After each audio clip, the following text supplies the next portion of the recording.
Network is here.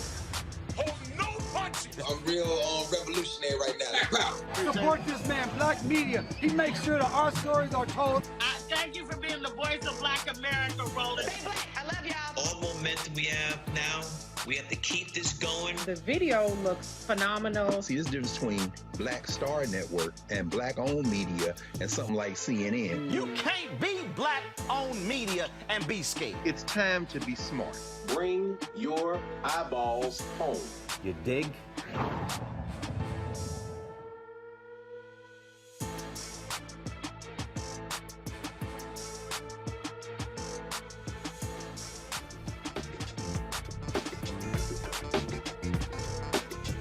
Today is Thursday, June 9th, 2022. Coming up on Roland Martin Unfiltered, streaming live on the Black Star Network. Breaking news out of Maryland. Another mass shooting at a business. 3 people are dead. So is the gunman. We'll give the details on that particular story. Out of Michigan, prosecutors are charging a Grand Rapids police officer with second-degree murder for shooting Congolese immigrant Patrick Lyoya in the back of the head during a routine traffic stop. In Houston, police say attorney Ben Crump lied about the gunshot wound of Jalen Randle, the one that he suffered from a cop. Crump actually represents his family as well as the Lyoya family. The U.S. Justice Department, they're launching an investigation into Louisiana's state police as more evidence shows the agency turned a blind eye to troopers beating black men, including the deadly 2019 arrest of Ronald Greene. We'll preview tonight's primetime January 6th hearing that Democrats say will be explosive and show America exactly what happened when domestic terrorists tore apart the U.S. Capitol trying to overturn the 2020 election. In the House, they passed a resolution condemning the Great Replacement theory. 205 Republicans vote against it. And a California businessman is suing the U.S. Postal Service after it seized shipments of face masks bearing Black Lives Matter slogans. We'll talk to him and his attorney. Folks, it is time to bring the funk. I'm Roland Martin Unfiltered on the Black Star Network. Let's go. He's got it. Whatever the biz, he's on it. Whatever it is, he's got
All right, folks, breaking news out of Maryland where 3 people are dead, 1 person injured when a shooting took place at the Smithsburg manufacturing facility. First of all, law enforcement officials are still putting together details of exactly what took place. Again, this was a factory in Maryland where, again, 3 people were actually wounded. The suspect was shot at the scene of this particular crime. And so it has been quite a busy day. We've had numerous mass shootings in this country for the last few weeks. Of course, there was Buffalo, there was Uvalde, Texas, and there were shootings that took place in other parts of the country as well. All of this is happening while Congress is doing what they're doing when it comes to, actually not doing anything when it comes to gun control. The House, they've actually done their part. Unfortunately, we're not seeing the Senate actually move on that as well. And so again, what actually took place there, again, 3 people have been killed, 4 others wounded in this particular shooting in Maryland. So we'll give you more details as they become available. As I said, police say suspect was shot at the scene. This is a photo from the New York Post here. Shows you the facility there where the shooting actually took place. Again, 3 people are dead, 4 people are wounded. Also dead is the shooter as well. Folks, we continue to see lack of leadership in Congress when it comes to gun control, when it comes to legislation. What we're seeing is that we're seeing a failure of Republicans to stand up and do anything about guns in this country.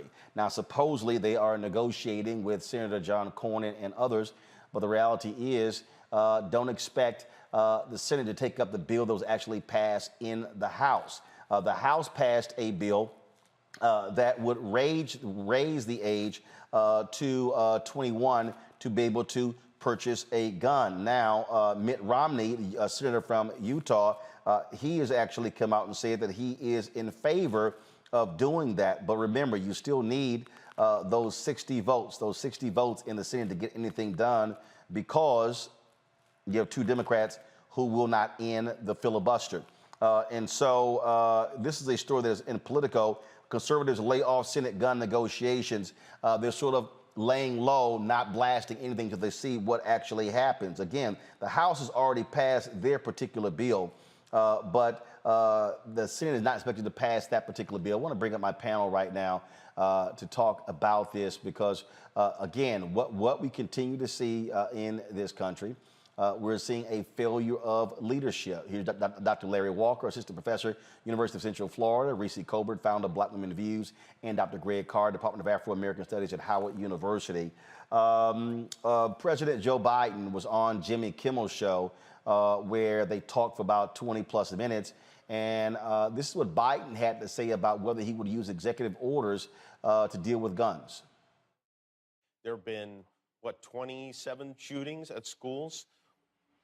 I guess, just to get into it, why haven't we done anything about this?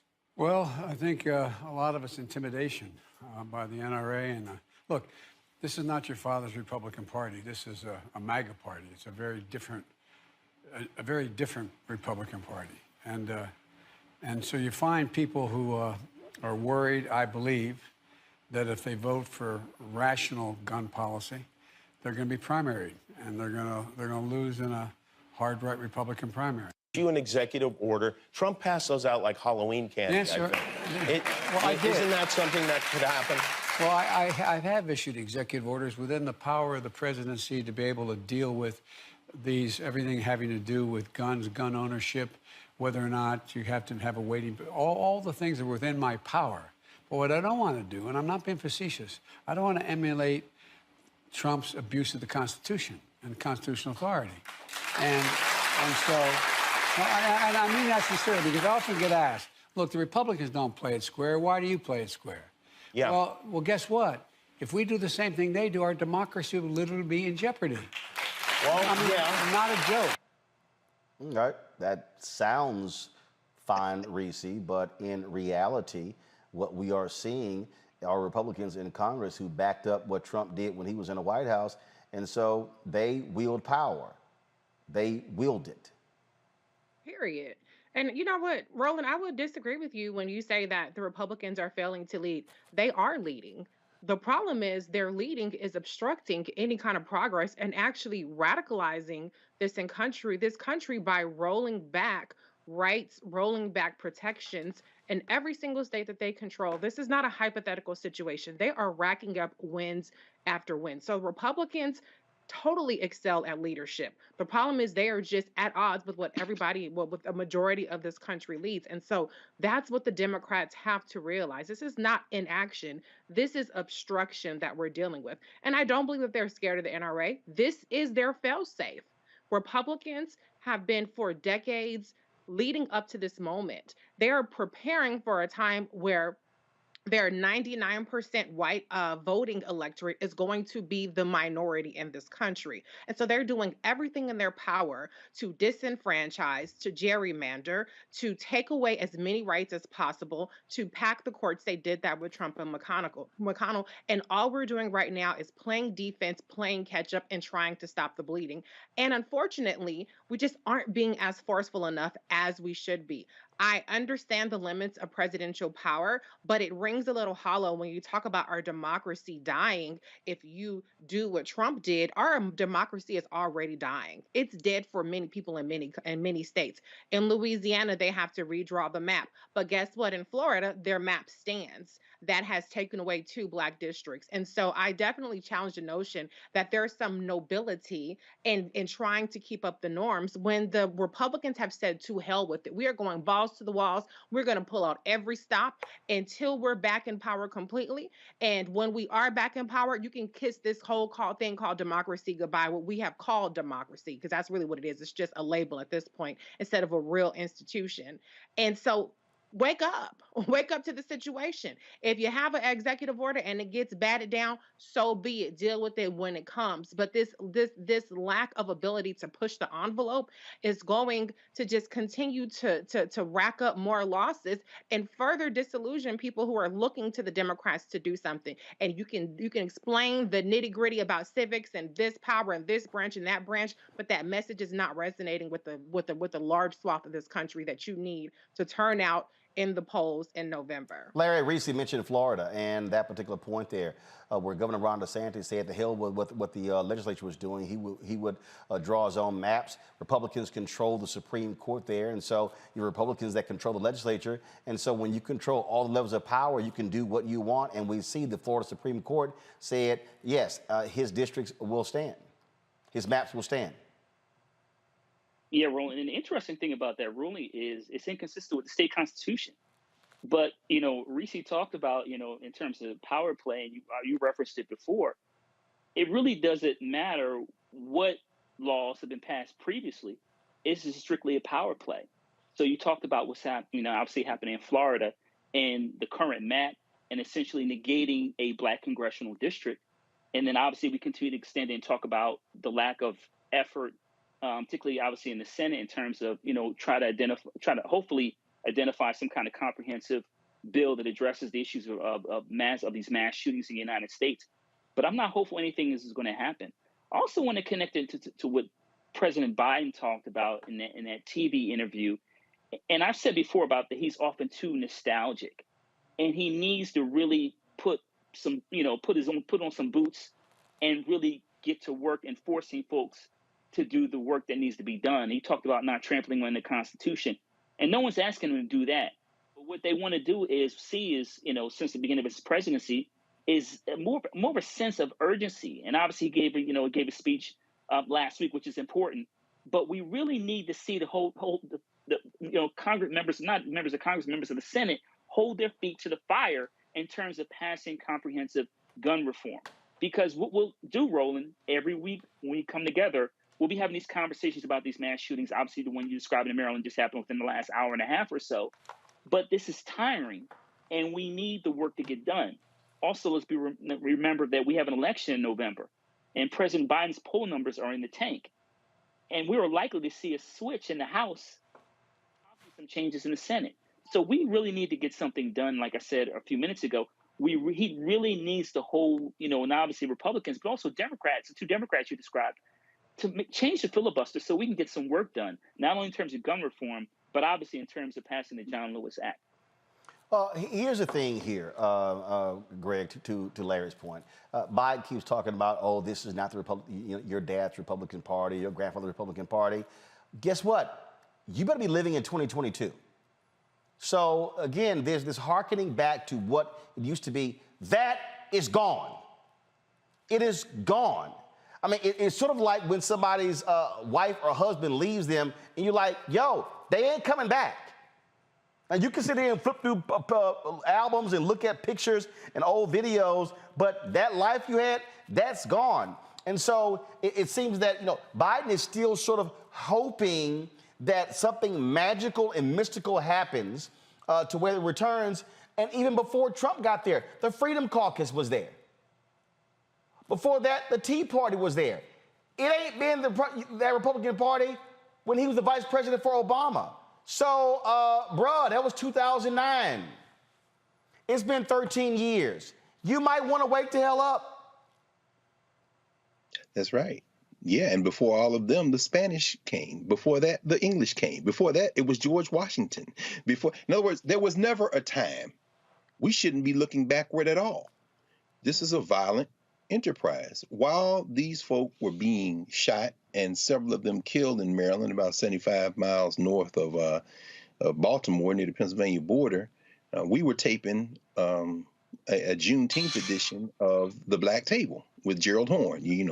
Our brother Gerald Horne, who is just, I don't know how he does it, just produced a 600-page book called The Counter-Revolution of 1836, where he's talking about Texas. He opens the book with a long discussion of violence, with the attempt to exterminate all the indigenous people of the place and to enslave Africans way past June 19th, 1865. Now, what does that have to do with what we're talking about right now? It has everything to do with what we're talking about right now, because what the White Nationalist Party doesn't grasp, because they don't really look at history, is that they can pass all these laws. And I think Reese just gave us a very succinct and brilliant layout of what's going on.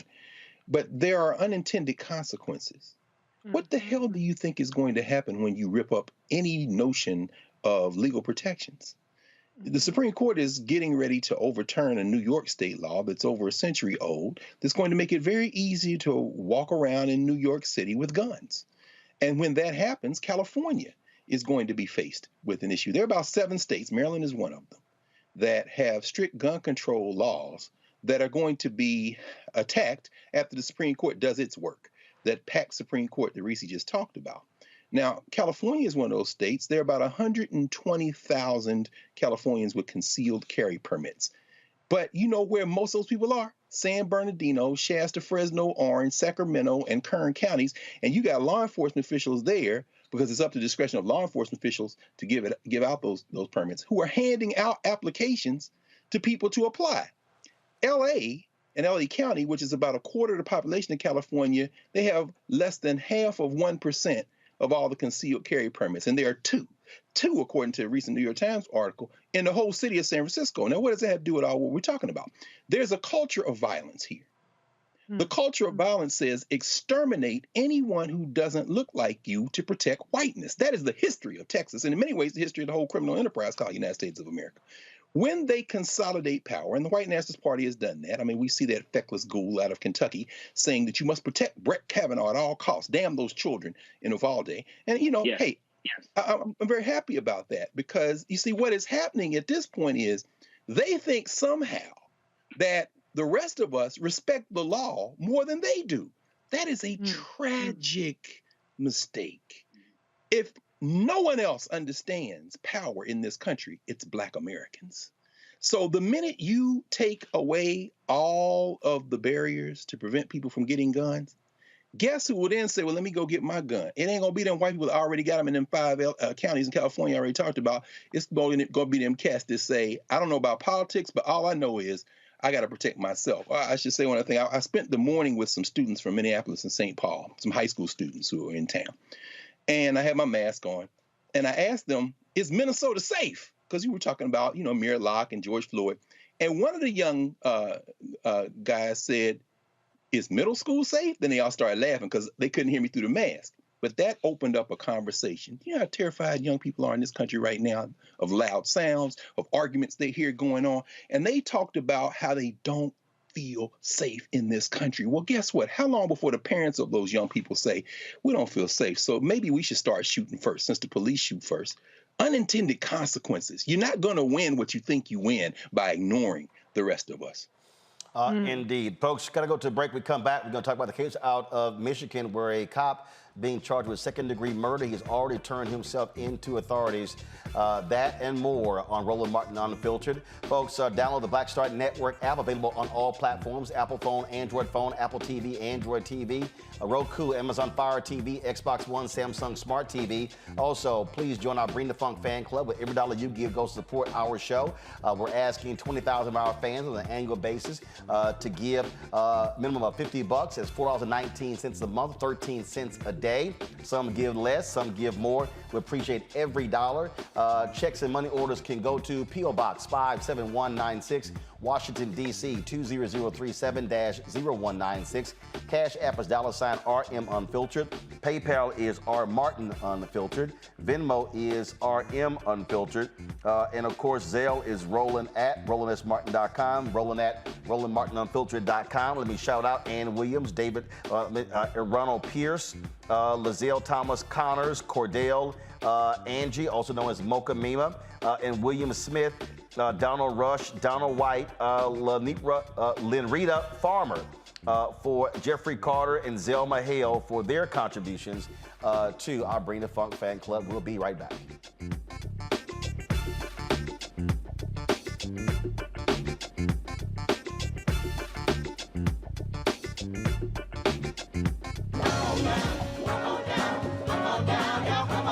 Welcome you to the launch of the Mass Poor People's Low Wage Assembly and Moral March on Washington, D.C., June 18, 2022. We are a new, unsettling force, and we are powerful. New, unsettling force, and we are here. We're rising up to demonstrate the compelling power that we, poor and low-income people, have to reconstruct society from the bottom up. And we need to do it with the loudest voices possible, the biggest actions possible. Because we know that there is no scarcity in this land. The only scarcity is the moral will to do what's right. Hold on, just a little while longer. We are those with sub-minimum wage jobs who can't afford sky-high rent. People with disabilities are the fastest growing minority group. It's crazy to me that in 2021, it's still legal for workplaces to pay a sub-minimum wage to people with disabilities. There are still so much trial and tribulations that we go through as Indigenous people. We can't get a decent wage to sustain ourselves, nor can we get adequate housing. Veterans across this nation say enough is enough. We can't pat essential workers on the back on one day and then cut their health care the next day. Health is a political choice. What more do I need to do to prove that my voice is just as valuable as anyone else's? There are still forces in denial that would try to slow walk our transition to a clean economy and a just future for us all. We have an immoral system run by immoral people. But together we walk, and we walk and we fight. It's time for a change. Reconstruyamos esta gran nación. See, we are people of resilience. As we fight these interlocking injustices together. When we work together, mobilize together, and rise together, we become a voice for the voiceless, and we become an agent of change in a time where great change is needed. We need the third reconstruction to ensure that deaf people, people with disabilities, and all people can have the right to live and to thrive. We know what they are doing, but the question is, what are we going to do? Reconstruction begins when we change our mentality and say it's time for you to get your foot off of my neck. I know just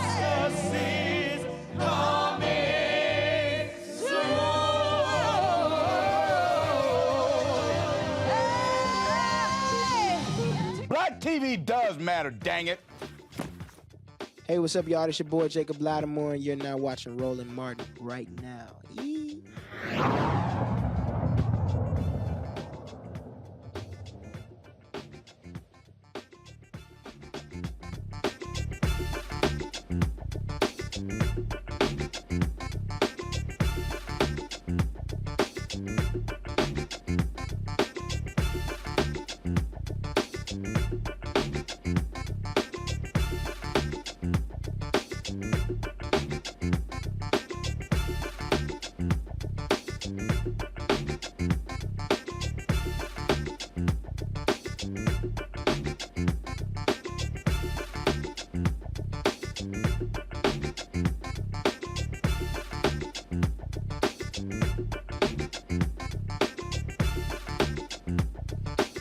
Folks, the district attorney in Michigan today announced charges for a cop who killed Congolese immigrant Patrick Lyoya. Kent County, Michigan prosecutor Chris Becker is charging the white officer with second-degree murder. Now, folks, remember, Lyoya was shot in the head during a routine traffic stop.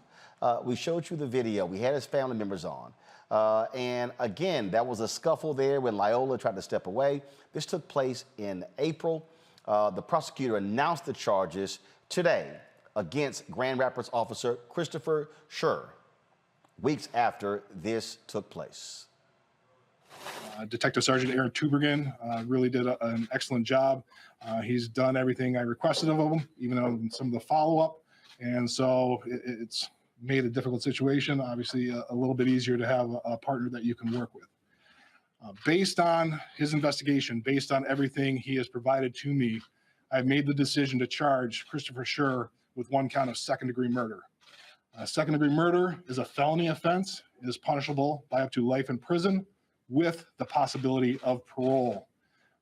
As it stands now, this is merely an allegation, and as with any defendant, he is presumed innocent until proven guilty beyond a reasonable doubt in a court of law. The elements of second-degree murder are relatively simple. First, there was a death done by the defendant. And then when the killing occurred, the defendant had one of these three states of mind: an intent to kill, an intent to do great bodily harm, or the intent to do an act that the natural tendency of that act would be to cause death or great bodily harm. And finally, that the death was not justified or excused, for example, by self-defense. Taking a look at everything that I reviewed in this case, I believe there's a sufficient basis to proceed on a single count of second-degree murder, and that charge has been filed with the courts as of today. It is always surprising to us, Greg, when this actually happens, because oftentimes, district attorneys look out for police. And I keep saying this for all these people out here, and I see these people post stuff on social media, in chat rooms and others. Man, all this marching and protesting, all this stuff does not mean anything. I can guarantee you the fact that we have seen in the past several years an increase in police officers who are being charged with murder, who are going to trial, is a direct result of people going to the streets and demanding accountability. You're absolutely right, Roland. For anyone who may have incidentally seen some of the testimony in recent weeks before the Grand Rapids, their equivalent of the city council, it's been quite striking. Citizens of all backgrounds, all races and cultures. I watched this teenage young lady who was at the microphone testifying with a number of her classmates behind her. She happened to be of African descent, but there were a number of students behind her who were not. And they blistered that city council. I mean, blistered it. And so, if anyone can say, well, that doesn't make any difference. Oh, no, you just go look at some of that testimony. Go look at some of the people said, they said, we're fed up. We're not going to have it anymore. In 2017, that Grand Rapids Police Department handcuffed an 11-year-old at gunpoint. Later on, they had 5 teenagers at gunpoint as well during that same year. And in 2020, they somebody shot a protester. One of the cops, patrollers, shot a protester in the face with a gas canister. Now, is that outlying behavior? No, the patrollers have license to kill, and they will hunt. Now, the prosecutor in this case, certainly the charge is there. Any reasonable finder of fact should be able to convict that person, but we know the Pat Rowland may get off. But the point you're making is the point to be made. These people will move as more and more of us move to end this. I would encourage people to go look at some of that testimony before the Grand Rapids City Council. This is why, Larry, we talk about pressure. We talk about why that is important.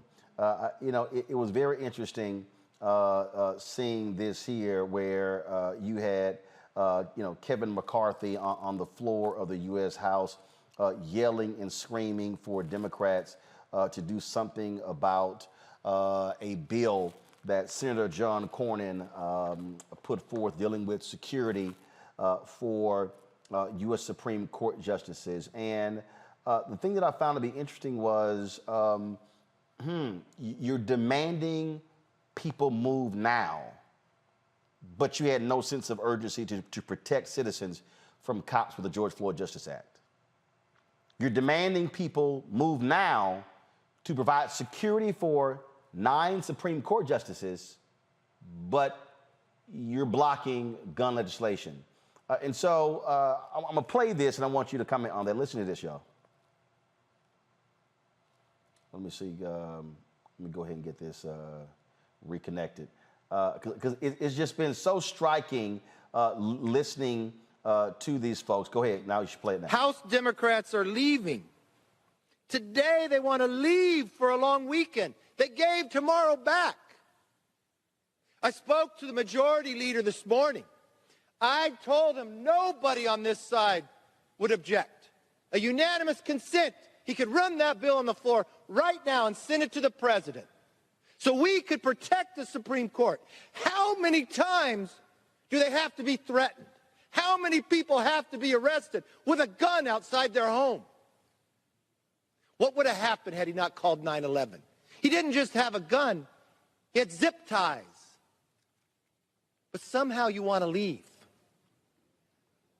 This bill could be on the president's desk right now. And so could the George Floyd Justice Act had House Republicans not voted against it, had the Senate not blocked it. So let's give him an Oscar, because it's just performance. Listen, when black folks were killed in Buffalo, I didn't see McCarthy go to the House floor and demand that we do something about the white supremacists that killed all those black folks comprehensive gun reform. In fact, most Republicans voted against, all but one Republican voted against the bill to deal with domestic terrorism that was passed after the Buffalo shooting, including Kevin McCarthy. And that's the message, right? We care about Supreme Court justices, but we don't care about the lives of children killed in Texas, of black folks killed in Buffalo. So we see where the priorities lie. Yes, obviously, I understand the importance of raising the concerns regarding the Supreme Court justices, but the bottom line is, Roland, we just had another mass shooting today in Maryland. So what is McCarthy prepared to do about the lives throughout the United States that are being impacted by gun violence? Obviously, not just mass shootings, but we see other elements of violence, gun violence in communities throughout the United States. What's the plan? This is all showboating, because obviously, like you said, Roland, when it came to Republicans having the opportunity to highlight that white supremacy is not something they believe in or support, they didn't do it. When they had an opportunity to support comprehensive gun reform, they didn't do it. So once again, we see where the priorities lie for not only McCarthy, but the Republican Party. But we need, once again, this is why it's important to continue to apply pressure from voters to make sure that folks wake up and realize that if we don't force the Republican Party to change their perspective on guns and violence in the United States, that we'll continue to see photos of children, of various people from various backgrounds being slaughtered. And then it will continue over and over again. And I am certainly, as one person, tired of seeing these montages of lives lost. And this is why, Reese, they must be confronted at every turn. This is why I believe that the families of people killed by police should call for their own White House meeting and should call on President Biden to tell Senator Tim Scott and Senator Lindsey Graham and Mitch McConnell and Republican leadership to meet him there and look them folks in the eye and explain why they have not moved on the George Floyd Justice Act. And here's the whole piece. I perfectly agree with security for public officials, whether they're Supreme Court justices or leadership of the House and Senate and the White House. But how about you have the same vigor to protect American people?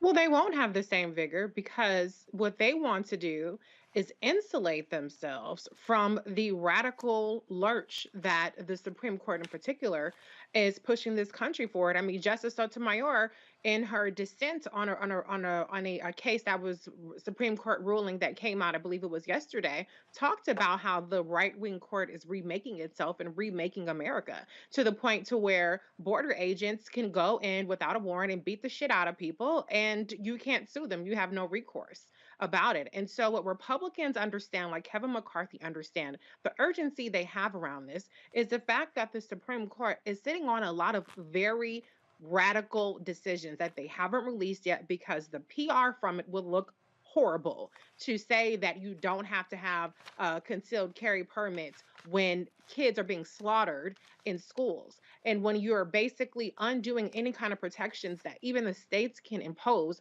on their own citizens, the Supreme Court is embarrassed, but they're not shamed enough to ever do the right thing. And so that's what the urgency is about here. But guess what? When you don't want to protect people around the border within 100 miles of a border, which is, I believe, 60% of the population, was what I read. When you don't want to protect Black people from getting killed by the police, when you don't want to protect children from being slaughtered in schools and elders from shopping in grocery stores, then you can go to hell in a handbasket. You can be in the same boat as the rest of us. So I'm not for violence against Supreme Court justices. I'm not saying that in any way, shape, or form. But what I'm saying is, if there's a backlash, it's a backlash that you brought upon this country. And you don't get to sit in your ivory tower and watch everything go to flames. You're going to be down here in the trenches with the rest of us dealing with the fallout.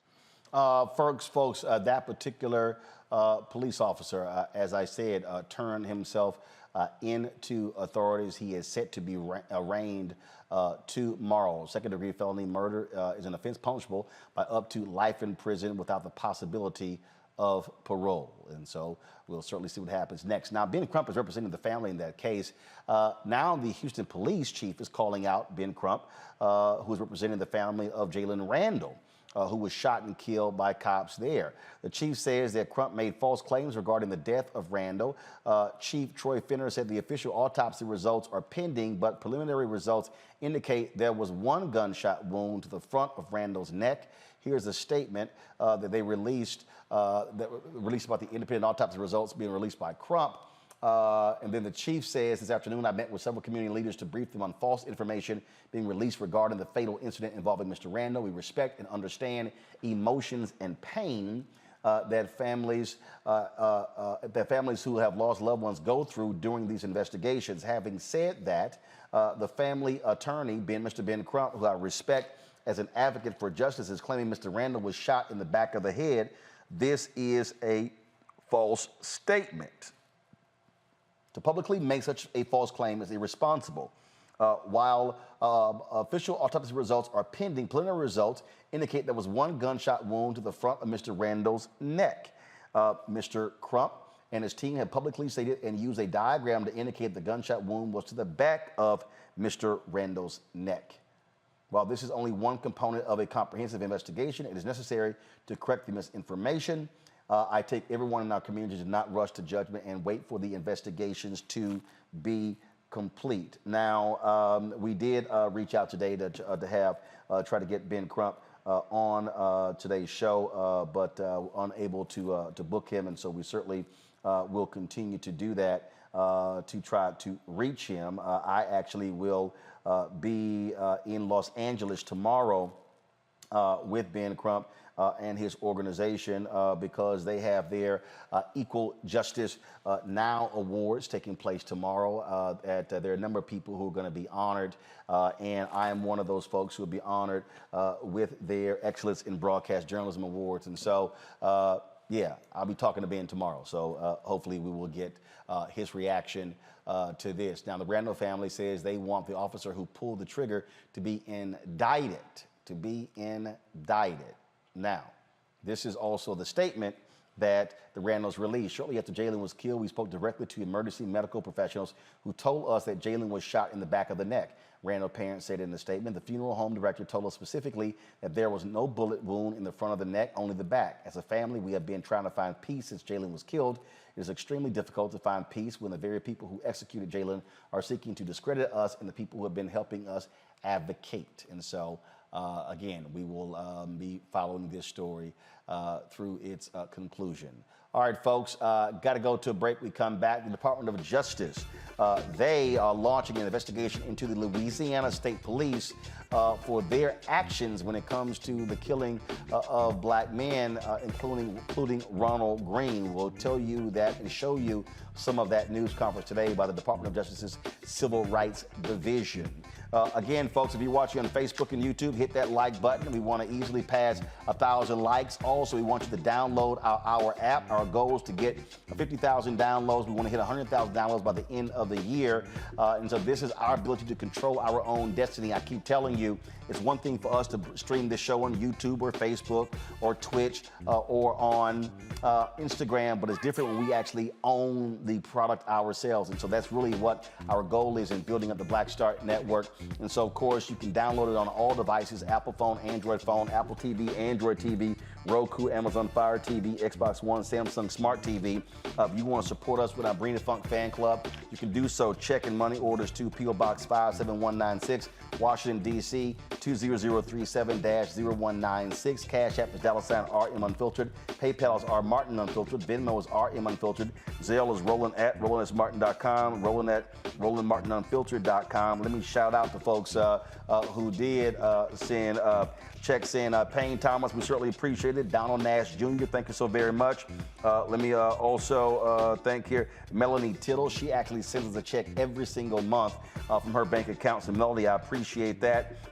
We have Baron Harper. Baron put on his check parentheses, truth be told. So Baron, we appreciate that as well. George Daniels, thank you so very much. JB Bond, we appreciate your check as well. Let's see here. Merle Lucky, thank you so very much for your cashier's check. Thomas Lee Shearer Jr., thank you so very much. Deborah Morris Ralph, we appreciate that as well. And then Dora Savarin. Dora, I appreciate it as well. I'm going to read some of your cards in the next break. Folks, thanks a bunch. We'll be right back on Roland Martin Unfiltered on the Black Star Network.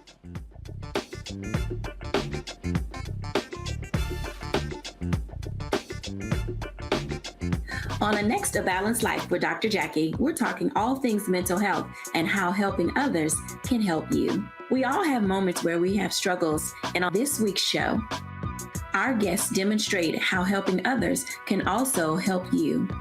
Why you should never stop giving and serving others on a next A Balanced Life here on Black Star Network.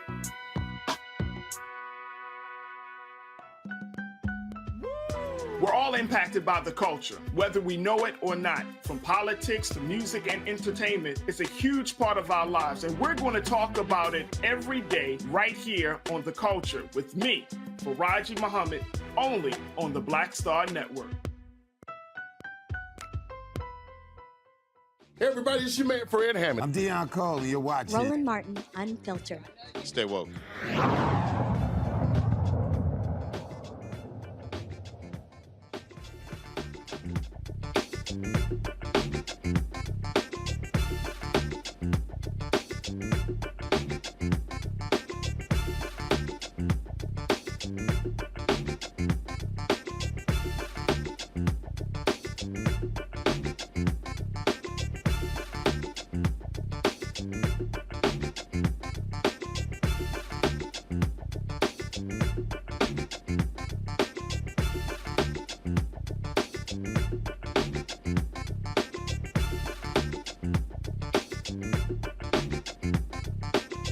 All right, the U.S. Justice Department Civil Rights Division, they're opening a sweeping civil rights investigation into the Louisiana State Police.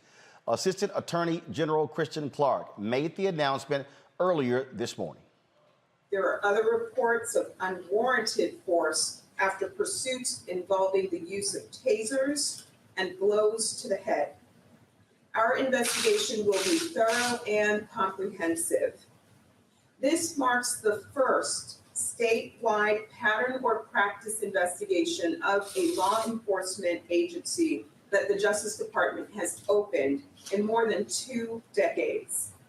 The investigation will also involve unprecedented cooperation among the Civil Rights Division and all 3 United States Attorney's offices. The goal is to promote transparency and accountability, which ultimately will increase public trust. I'll note that this investigation marks the 75th investigation of a law enforcement agency conducted since Congress entrusted the Department of Justice, and only the Department of Justice, with the authority to conduct pattern or practice investigations of law enforcement agencies. We take this responsibility seriously.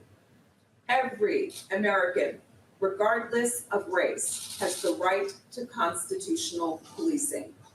And we know constitutional policing is necessary to ensure public trust and to enhance public safety. Now, the investigation comes amid mounting evidence that the agency has looked the other way in the face of beatings of primarily black men, including the 2009 deadly arrest of Ronald Greene. The announcement of a pattern or practice probe comes more than 3 years after white troopers were captured on long-withheld body camera video beating, stunning, and dragging Greene on a rural roadside near Monroe, Louisiana. No one has been charged in the case. Mona Hardin, Ronald Greene's mother, will be on the show tomorrow. This is something that, Reese, a number of groups have been calling for this investigation. Normally what happens when things happen on local level, they call in the state police, but in this case, they can't trust the state police. The governor has been interrogated in terms of when he was made aware of this particular case. They initially told Ronald Greene's family that he died in a car accident, and the truth came out. We've seen story after story. But again, let me say why elections matter. For all the people out there who keep posting nonsensical stuff saying, oh, black people have not gotten this and Biden has not done that. Let me remind everybody who runs their mouth, who listens to idiotic people on social media, who were saying that Biden is the same as Donald Trump. And that is this. The Trump administration made it clear they do not want to investigate police departments. They made it clear they did not want to look into them because they said it was hurting the morale of police. And you have seen more and more examples coming out of the Civil Rights Division, now led by Kristen Clarke, of this administration holding correctional officers, holding police departments accountable, and holding individuals who commit hate crimes. We've seen people who have been charged, folks who have been convicted. And so the reality is this: there's no doubt in my mind that if a Republican president was sitting in the White House, you would not have this announcement today. Oh, 100%. So shout out to Kristen Clarke. She's been doing a really phenomenal job. And, you know, I remember a lot of these representation doesn't matter kind of debates people had, people, whether it was white progressives or black people aligned with the white progressives. But I think Kristen Clarke is a prime example of why it matters that we have somebody like us who's for us and by us in this position. This is the actual 5th pattern and practice investigation that's been launched by the Department of Justice. They are doing one on Minneapolis. They've launched one on Phoenix, Mount Vernon, New York, Louisville, and now we have Louisiana. And the thing that's really rare about this is the first statewide pattern and practice investigation over 2 decades. So this is not something that's very common, and you know that happened that. Looks like Reese froze. Reese, you still there? Yeah, can you hear me now? Now we got you. Go ahead. You froze there. Go ahead. Yeah. Okay. Yeah. So yeah, I was saying that this is the first time they're doing a statewide investigation in 2 decades.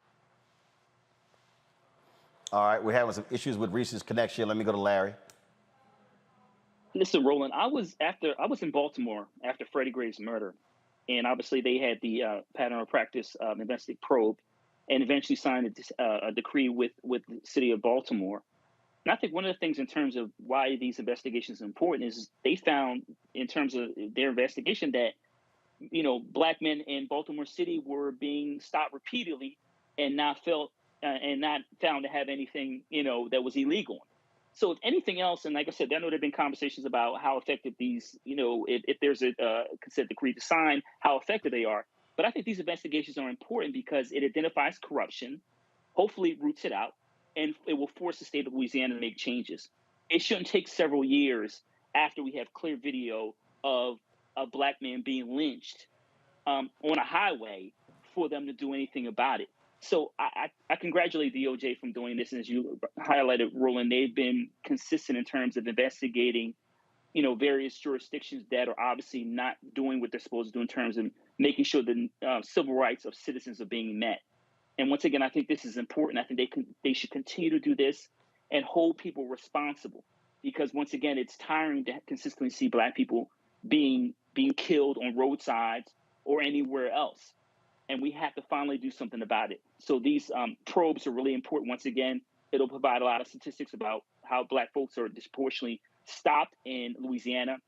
I found that Black people make up about a third of the population, but they're more than twice likely to be stopped or being engaged in some kind of assault by police officers. And that's ridiculous.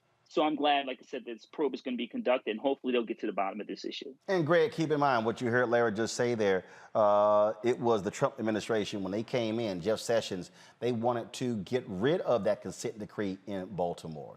And it was Baltimore that fought for it, and the federal judge said, absolutely not, we're moving forward. And so, again, for the people out there who say, oh, this is no big deal, no, it is something that is important, because for all of these people who say that, guess what? You ain't speaking for Ronald Greene's mama.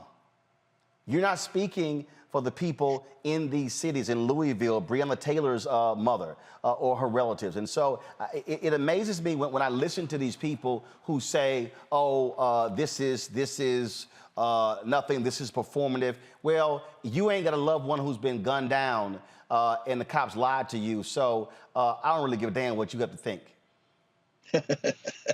Well, let's say it is performative. Let's say it is performative. The video you showed with our sister Kristen Clark there, flanked by those three brothers, if we certainly don't see what the optics are, guess who does? Every white nationalist in this country. You see, Merrick Garland is an underwhelming attorney general. But in this case, what we're seeing here, look at those Black people standing there. Now, see, those Black people have the added benefit of being something that in this country is far too rare.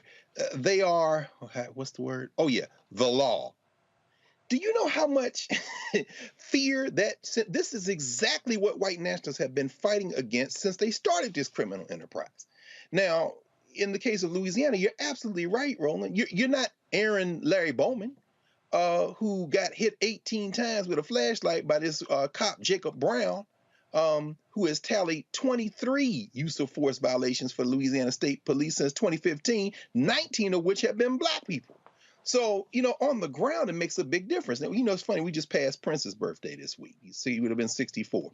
And we all remember when Prince came to Baltimore, performed his song Baltimore in the wake of what happened to Freddie Gray and the uprising that took place there. And we all went up to Baltimore. And I know we will never forget seeing every kind of police vehicle, tanks, horses on the damn freeway. Where did all these damn police come from? But you know what they faced? They met thousands, tens of thousands of people in the streets of Baltimore that said enough is enough. So, at the end of the day, none of the societal problems we have are going to be solved overnight. And this is a long distance struggle. It isn't one election cycle. It isn't one protest. It isn't one anything. It is a long distance struggle. And as we'll see tonight with the January 6th Commission, this country suffers too many times from amnesia. And what the White Nationalist Party has done, they've decided We're not even trying to convince anybody. We are going to cape. Reese framed it beautifully at the beginning of the show. We're going to cape for what we cape for and damn the rest. Now it's up to the rest of us to decide, okay, we're going to stop talking to y'all too. It's time to overwhelm you now. And this is just another step in that direction. It is. And so, folks, again, what we just continue to see, folks, is just the kind of behavior that is consistent by police departments around this country continues. And then you have those people who say the George Floyd Justice Act isn't important. This is why. And again, and I'm just going to go ahead and say it, and again, I really don't care. I don't really give a damn if any of you fools out there, y'all do your little videos and your little bullshit Instagram post, and you sit here and like, oh, you caping, oh, you bootlicking, all of that. This is very simple. The United States Senate is 50-50 right now. There are 2 Democrats who do not want to get rid of the filibuster. So for all y'all people, and I see your little bullshit little tweets, and your little posts on Facebook, and your little IG posts, and your little TikTok videos, and your little Snapchat videos. I see all your little BS. And I can call you by names, but I won't, because that's the most attention you've ever gotten in your life. Yeah, I'm talking to all you so-called new black media people who I never seem to see show up at anything black. But y'all love talking your mouths, love running your mouths on YouTube and Twitter and social media. Here's the thing. For all the things that you claim you want, tell me how you're going to get it.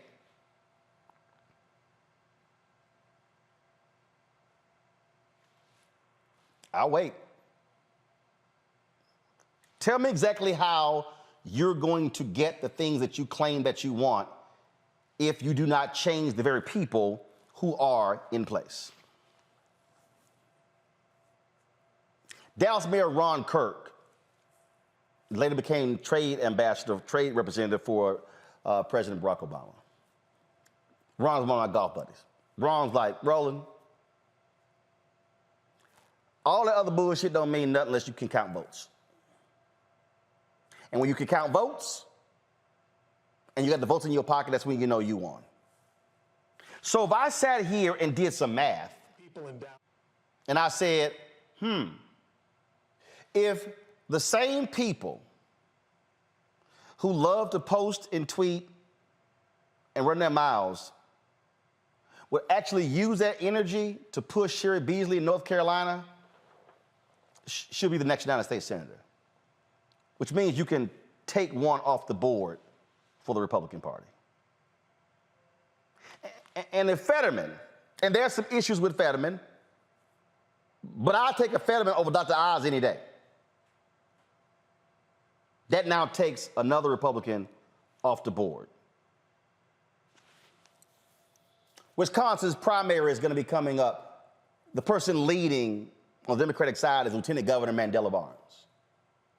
So imagine if Mandela Barnes takes out Senator Ron Johnson in Wisconsin. That's 3.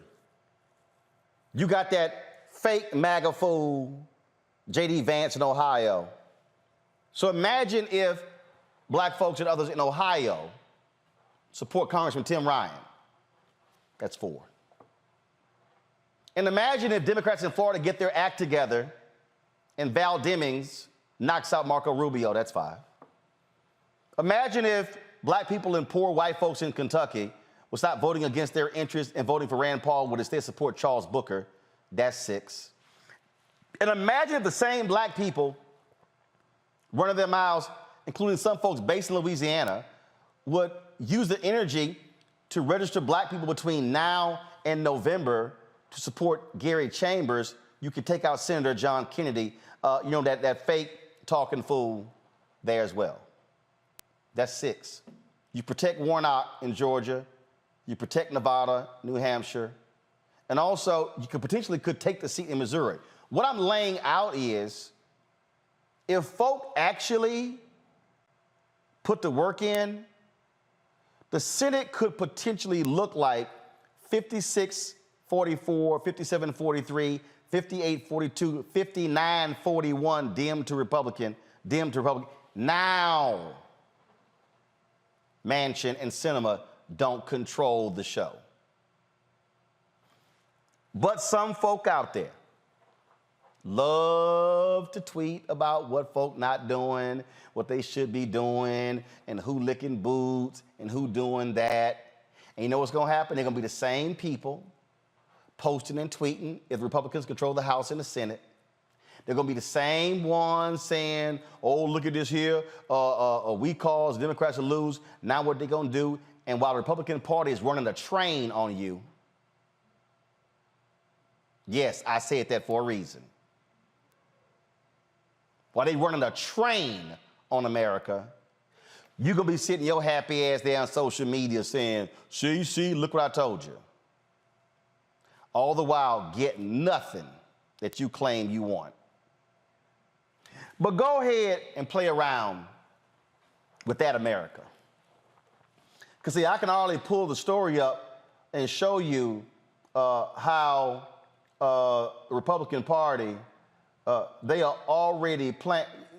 Y'all think I'm lying? This is a Politico right here, y'all. They are already planning.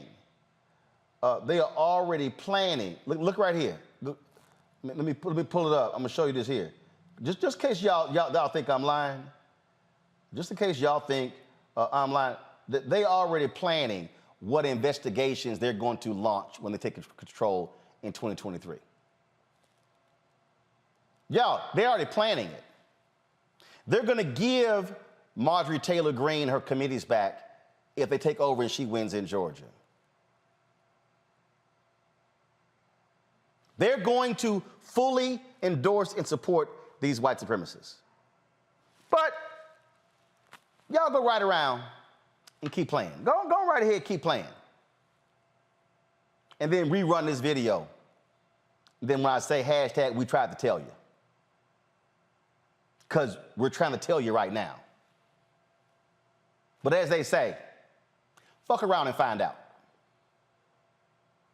Maybe you understand that language more than anything else. You're watching Roland Martin Unfiltered on the Black Star Network.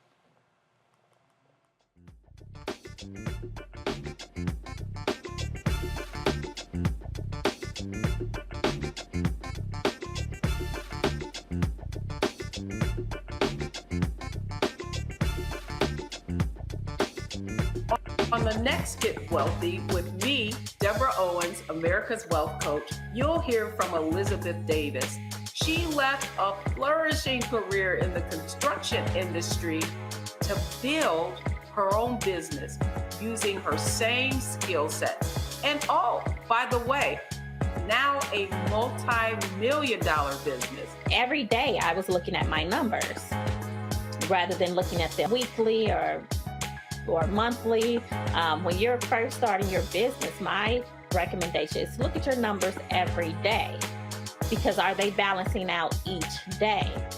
If they're not balancing out for 3 days in a row, that means your week is going to be off. That's right here on Get Wealthy, only on Black Star Network.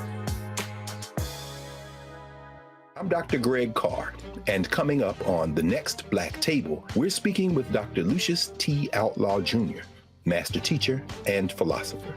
He takes us on his journey to discover and celebrate Black philosophy. From my undergraduate years at Fisk all the way through my PhD, I was never in a philosophy class where I had a professor who was a person of African descent, nor assigned a text written by a person of African descent, ever. How he pushed back at those who said there was no such thing, and got us all thinking about what it means to be Black. That's on The Next Black Table, exclusively on the Black Star Network.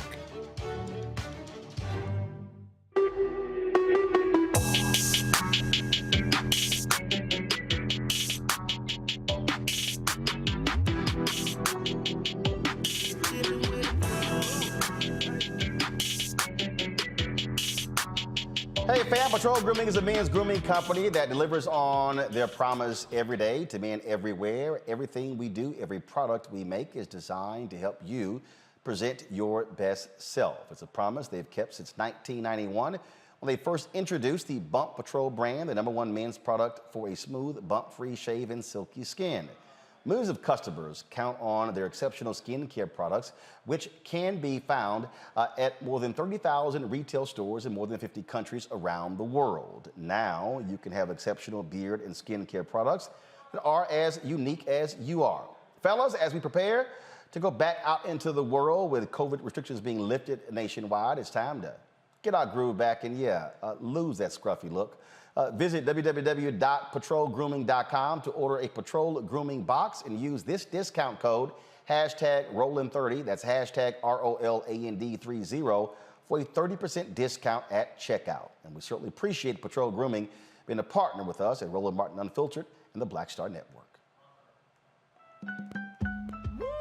We're all impacted by the culture, whether we know it or not. From politics to music and entertainment, it's a huge part of our lives, and we're going to talk about it every day right here on The Culture with me, Faraji Muhammad, only on the Black Star Network. Hi, I'm Eric Nolan. What's up, y'all? I'm Will Packer. I'm Chrisette Michelle. Hi, I'm Chaley Rose, and you're watching Roland Martin Unfiltered.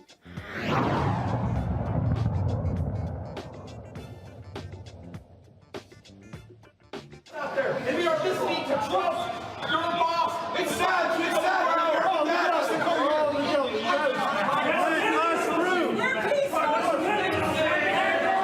Let the people in.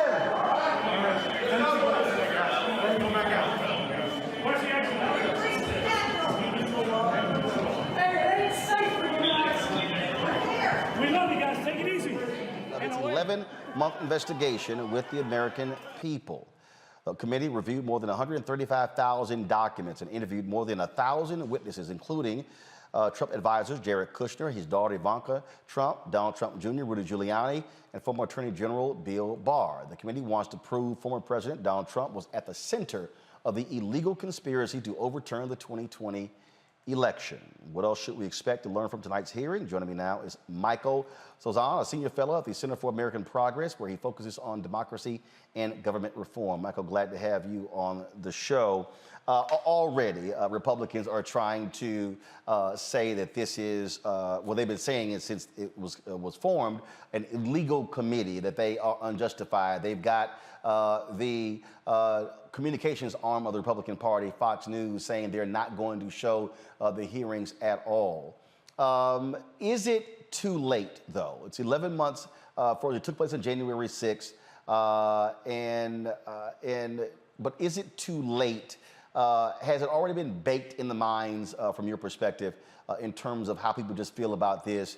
And Republicans are saying, hey, focus on inflation, focus on gas prices, focus on baby formula. Americans don't care about January 6th. Your thoughts?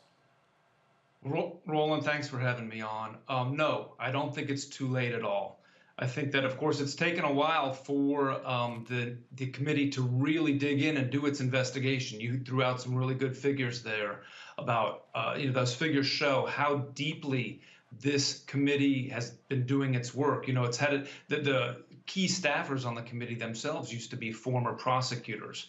So they've been taking their time to uncover as many facts as possible. And they're going to start weaving the facts together for America tonight. And I think that the majority of Americans are going to go into watching these hearings with an open mind. They're going to want to see how the facts come together. They're going to want to connect the dots.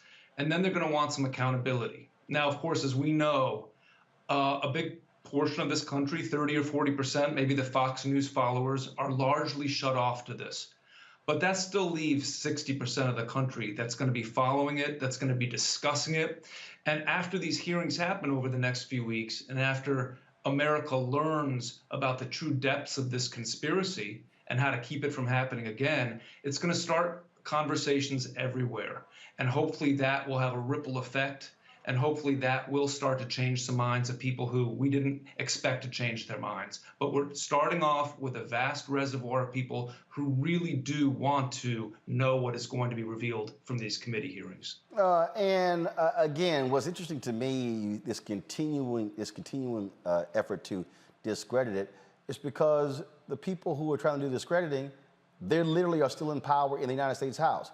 I was just talking about why we've got to vote in November. These people will be in control, in power, chairing committees, Speaker of the House. These people, they will be in control. They will, and they've already, several of these MAGA Republicans have already said that they're going to, if they take over the House, they're going to impeach President Biden in the House. So we know what they're already planning and what they're already cooking up. And that just links into this larger ongoing conspiracy, this effort by Trump and his MAGA allies, the extremist part of the Republican Party, to engineer the results that they want. They tried to do it in 2020 throughout the presidential election cycle. This really came, obviously Trump and his allies started doing this before actual election day. They did it through election day. They did it through January 6th. And this is an ongoing effort, an ongoing conspiracy where we're seeing Republicans, extremists in many states changing their state laws, enacting voter suppression laws, election sabotage laws, taking a number of other steps. We've also seen how a number of Trump's extremist allies are actually running for office and becoming their party's nominees, like Doug Mastriano, who is the Republican nominee for governor in Pennsylvania. So this is all part of an ongoing plan that I think is really going to be illuminated through the course of these hearings. And I think it's really going to help answer the question about how to bring accountability. Most importantly, how to keep this from happening again. I don't really care which party tries it. If Democrats try it in the future, then they should be held accountable for it as well. But if we don't get our hands around this and really see that MAGA extremists are pulling a lot of levers to try to take control of the House, the Senate, and especially the presidency in 2 years, our democracy is going to be in trouble. Also, I keep trying to explain to people that they cannot forget what Trump was complaining about. He was complaining about the votes in Fulton County. That's Atlanta, black people. He was complaining about the votes in Milwaukee and Wisconsin, black people. He was complaining about the votes in Detroit, Michigan, black people. He was complaining about the votes in Philadelphia, Pennsylvania, black people. So when Donald Trump was whining and complaining about the election being stolen, what he was saying to his white supporters, look at what those black people stole from us. Yep, I completely agree. And, you know, I research and write about democracy issues and election issues as my full-time job.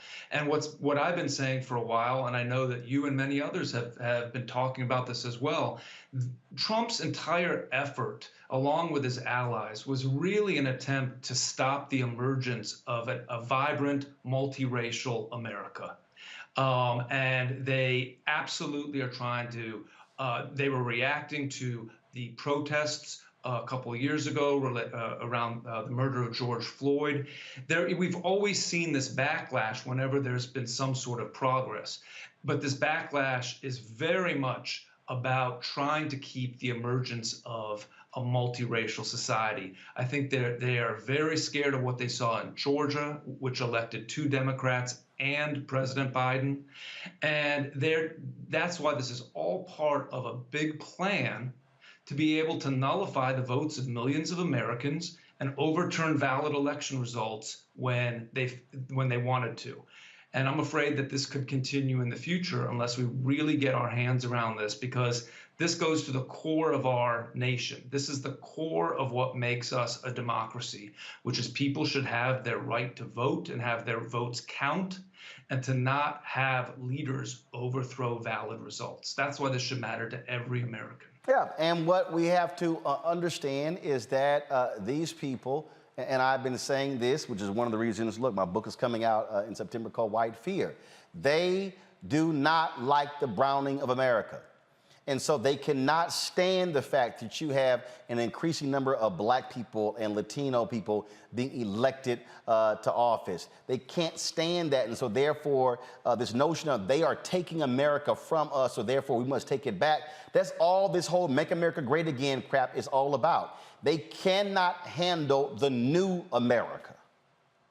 That's exactly right, Roland. And that's why, you know, there's obviously the MAGA wing of the Republican Party has become the dominating force in the Republican Party. And thank goodness that there are some reasonable Republicans, some pro-democracy Republicans in the party still. And you know, whoever would have thought that some of us would be heralding someone like Congresswoman Liz Cheney as a pro-democracy warrior. But she is an example of somebody who's willing to stand up to the MAGA extremists who tried to overthrow or tried to block the peaceful transition of presidential power. And I feel like there's got to be some sort of alliance amongst progressives and independents and pro-democracy, reasonable Republicans who are not part of the MAGA faction.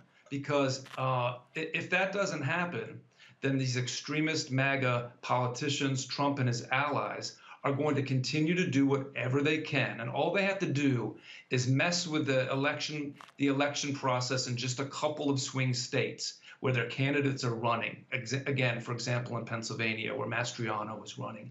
All they have to do is put in some secretaries of state who oversee the elections inside of states and throw some of the elections towards Trump or the Republican nominee's way. And that's why these hearings are going to be so valuable, because it's going to shine a very bright light on those sorts of tactics. And I predict and hope that Americans are going to rise up and say, this can never happen again. Greg, I'll start with you. The hearings start in less than 45 minutes. Greg, from a value standpoint, what do you think it will provide to the American people? Well, I have no idea. I don't think there's such a thing as the American people. I think we have the attention spans of fruit fries.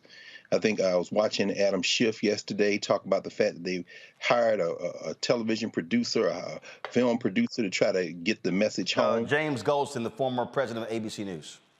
Yes, and so, you know, I'm listening to you, Mike, and I read the article that you wrote in The Hill last week about dark money.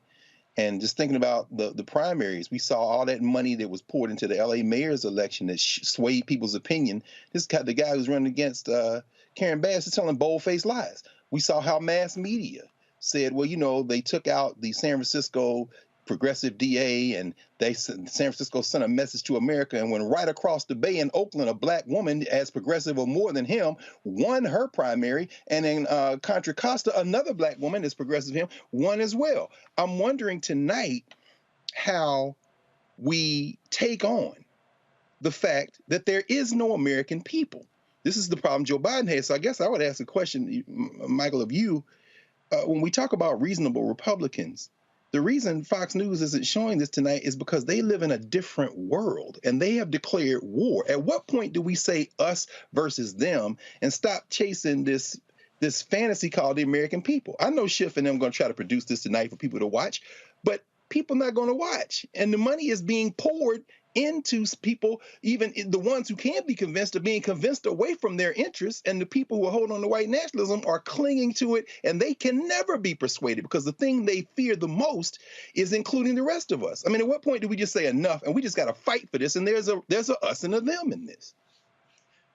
Well, I agree. It's a high hurdle here because a lot of people have retreated into their own camps, and you've got the whole Fox News audience who might not even see any of this. But I think it's incredibly important for Congress to be doing this bipartisan investigation to really lay down to make the factual record for history.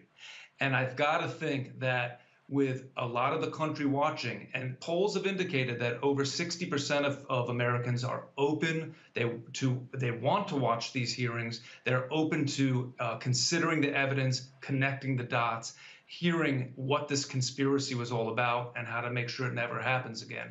I've got to hope that's going to create some sort of national conversation. And I agree that even as splintered as we are, hopefully the media can focus on it. I mean, look, we remember back to the Benghazi hearings, right? Those were as partisan as you can get. But the Republicans just stuck with it for years, and they made Hillary Clinton come and testify, in fact.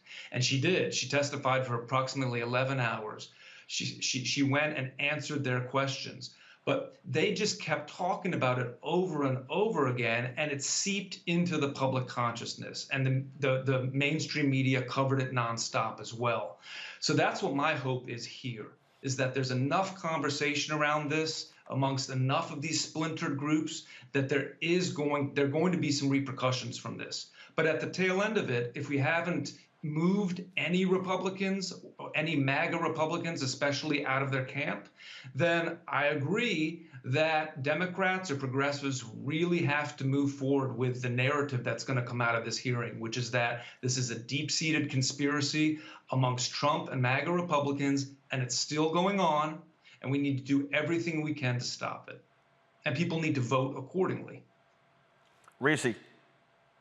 Well, I would be remiss if I didn't say that Liz Cheney ain't shit. Okay, she made one halfway decent decision, but she is still a complete enemy of everything that Black people need from an elected official. She voted against the domestic terrorism bill after the Buffalo massacre. She also voted against this great replacement theory, condemnation, even though she tweeted about how thoughts and prayers, whatever the hell she says. So fuck her.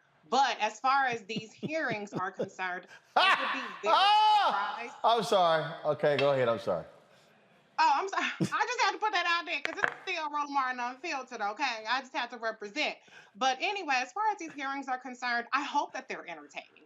I really do. I hope that there is something really just captivating. I'm encouraged to hear that there's professional movie producers or whoever the situation may be, child, because people want to be entertained right now. If it's not entertaining, nobody gives a damn. So the more theatrical, the more performance, the more captivating, the more juicy, the more tantalizing it is, the better. If this is a serious little proceedings that go on and it's dry and boring, it's really going to fall flat, okay? Just like the Mueller report did.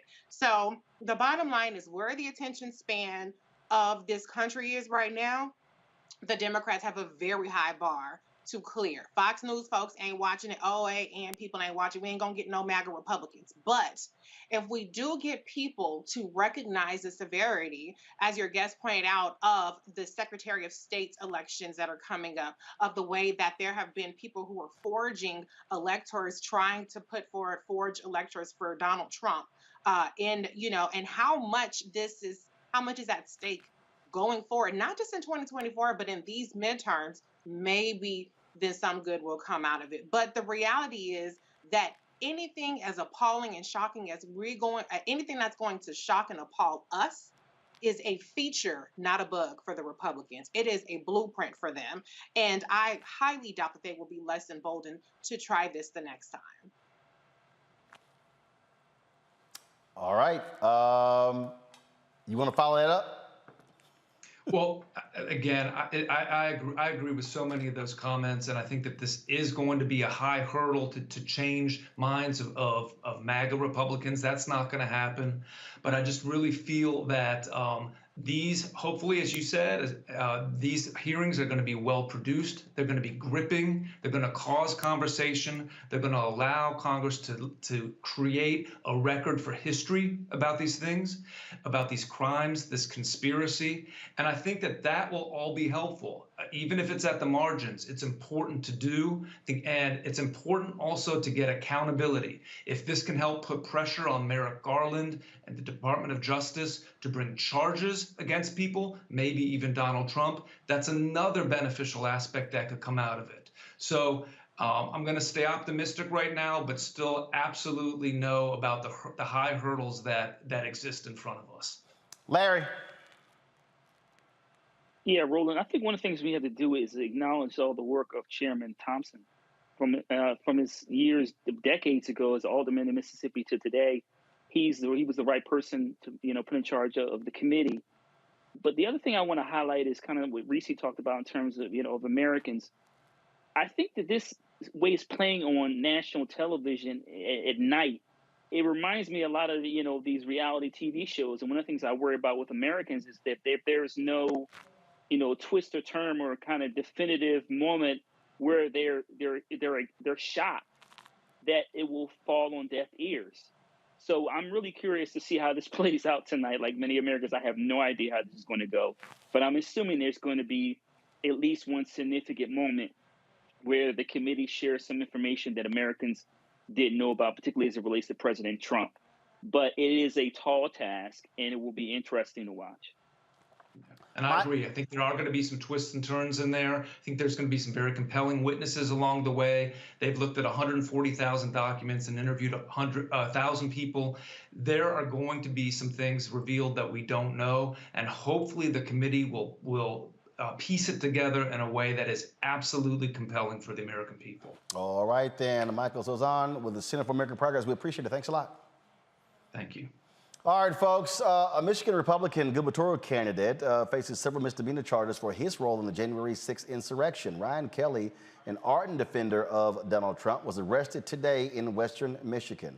Kelly's participation in the insurrection is documented with photos of him in a baseball cap trying to rally the pro-Trump crowd. He is one of 5 candidates on the August 2nd Republican primary ballot. The winner will face Democratic Governor Gretchen Whitmer in November.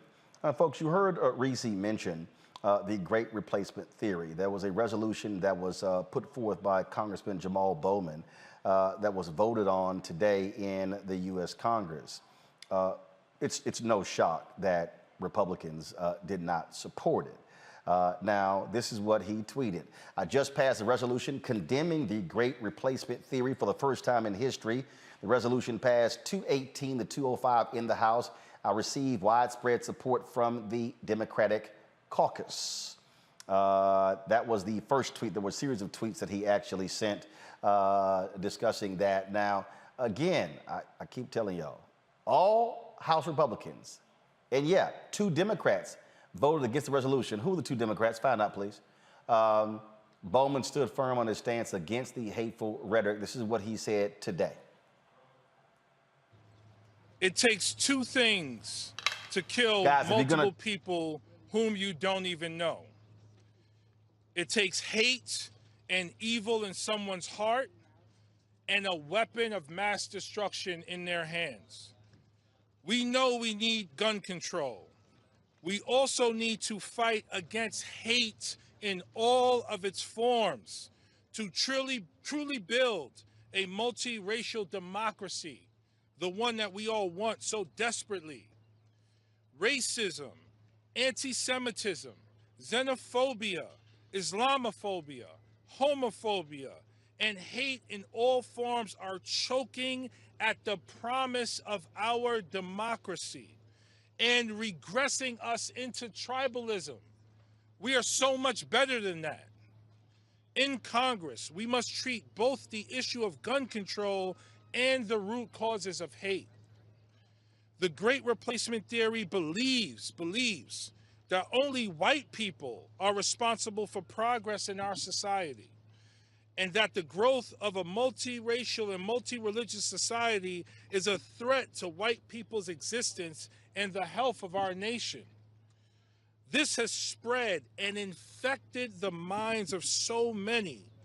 It is a conspiracy theory used to stoke racially motivated violence all around the world, from Charlottesville to Christchurch, New Zealand, and recently Buffalo, New York, where a white supremacist wrote a 180-page manifesto citing this conspiracy and then drove more than 200 miles where he carried out a mass shooting in New York, not in the South, in New York State. These are no longer fringe elements of our society.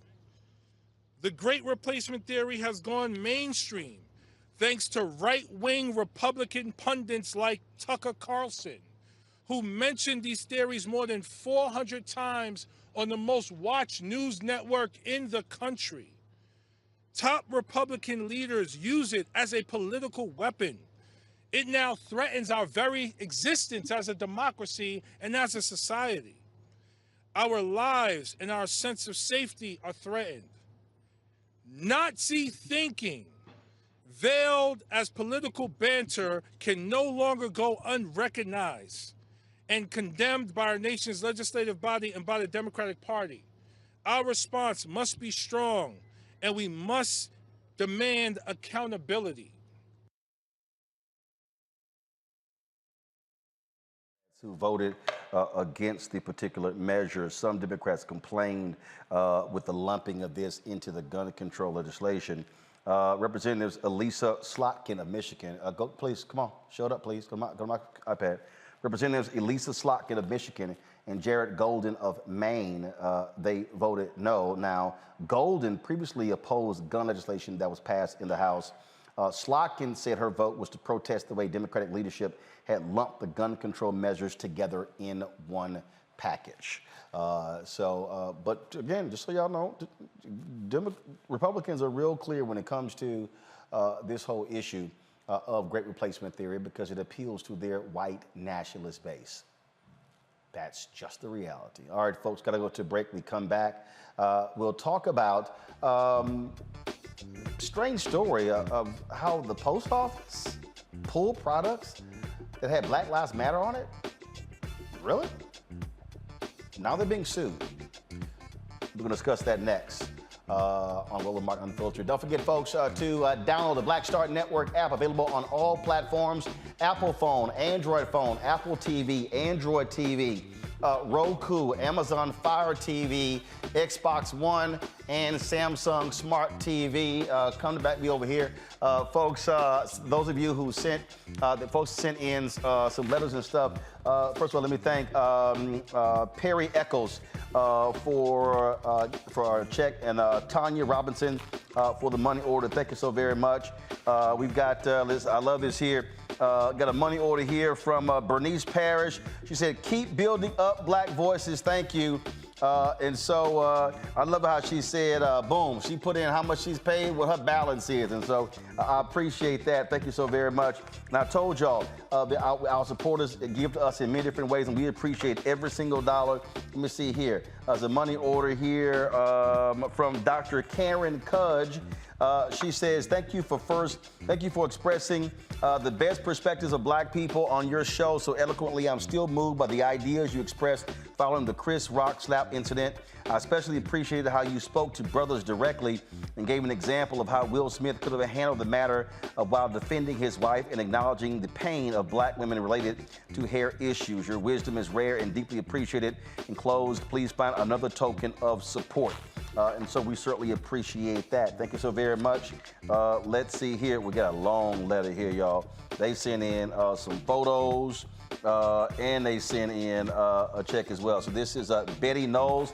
Betty, I appreciate that. And so let's see here. So Betty sent us like family photos. Who is this? This is Jeremiah. And so, okay, y'all gonna like this one here. So, okay, I gotta do this one here. I gotta walk up to the camera. So, Jeremiah. So this is a pretty funny one here. Okay, Anthony, No, I gotta do it a separate way. So I gotta do something different. Hold on. Y'all gonna get a kick out of this one here. Reese, I don't know if your baby do this. I don't know. So it looks like when we are on the show, Jeremiah is all up on the TV screen watching Uncle Roro do what he do. So Betty sent in the photos showing me how Lil Man is all up on the television when we are live. So Betty, so Jeremiah is 1 year old. See, I told y'all got to get him young. That's how you keep him for a long time. So I appreciate that. Thank you so very much, Betty, for sending these photos of Jeremiah, and hopefully y'all are watching the show as we speak. All right, folks, got to go to a break. We'll be right back.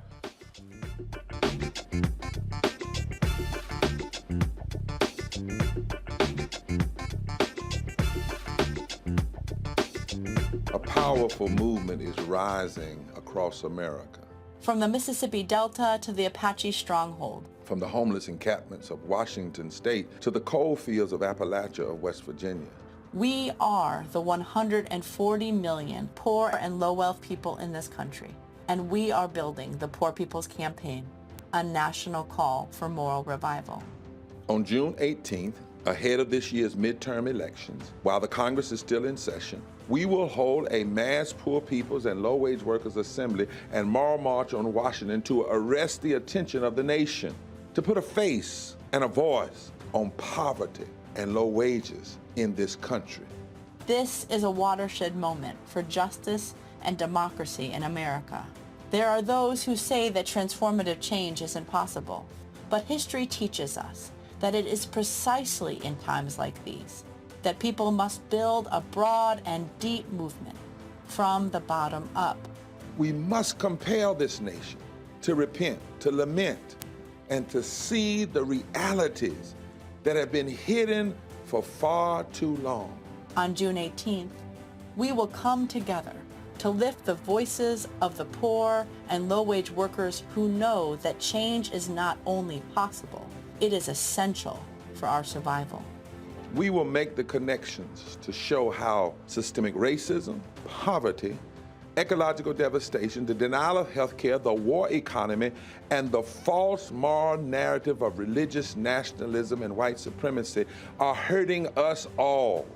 We will show the nation the faces of Americans who cannot afford to go back to normal. We will detail the policies that can move us toward a society that works for everyone. And we will pledge to go home and build power for transformative change in this year's election and for years to come. Because the question should have never been, how much will it cost to address poverty? The real question is, how much is it costing us not to? Somebody's been hurting our people. It's gone on far too long. And we won't be silent or unseen anymore. Join us in D.C. on June 18th. Build with us for a third reconstruction in America. Visit poorpeoplescampaign.org.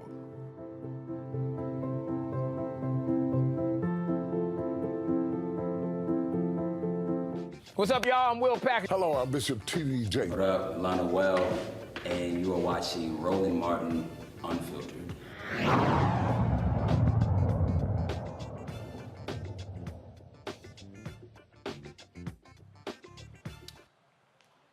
All right, folks, welcome back to Roland Martin Unfiltered. Now, in Arizona, a Trump-backed U.S. Senate candidate assaulted a man in a Black Lives Matter t-shirt at a GOP event. What's this? Put down your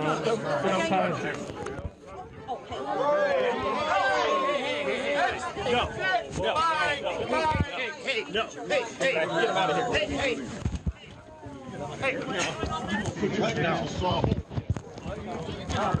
Out.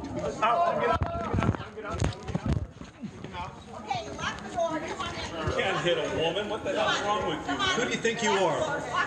Move.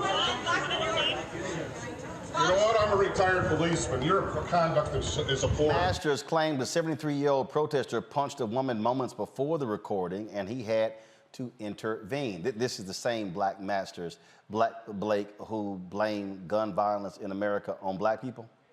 Yep, that's the same one. And of course, there's no shock that that's who Donald Trump has endorsed for the United States Senate. This is one of the 4 seats Democrats hold right now that they are trying to hold on to in the midterm elections. Yeah, that's today's Republican Party. Just so you know. You see right there how people really get all bent out of shape when it comes to Black Lives Matter. We've seen people actually try to paint over images on streets where they have it. Just outside of our studios here in Washington, D.C., we're on Black Lives Matter Plaza, and some have called for that to be taken up. Well, a California businessman is suing the U.S. Postal Service for seizing boxes containing Black Lives Matter masks. Renee Cadone's shipment to demonstrators in St. Louis, Washington, D.C., New York City, and Minneapolis were labeled seized by law enforcement in 2020. Renee is the owner of Movement Inc. He joins me from Oakland, California, along with his attorney, Jaba Aveli. Hope I got it right. Jaba, did I get it right? It's close Say enough. First of all, go ahead and pronounce it. I'll go ahead so we can get it right. It's Jaba Sitsuashvili. Sitsuashvili. Okay, Jaba, we got it. All right then. So you're with the Institute for Justice in Arlington, Virginia. Okay, so Renee, what happened? You were shipping masks. How did they seize them? Well, actually, that's a question we would like to know as well.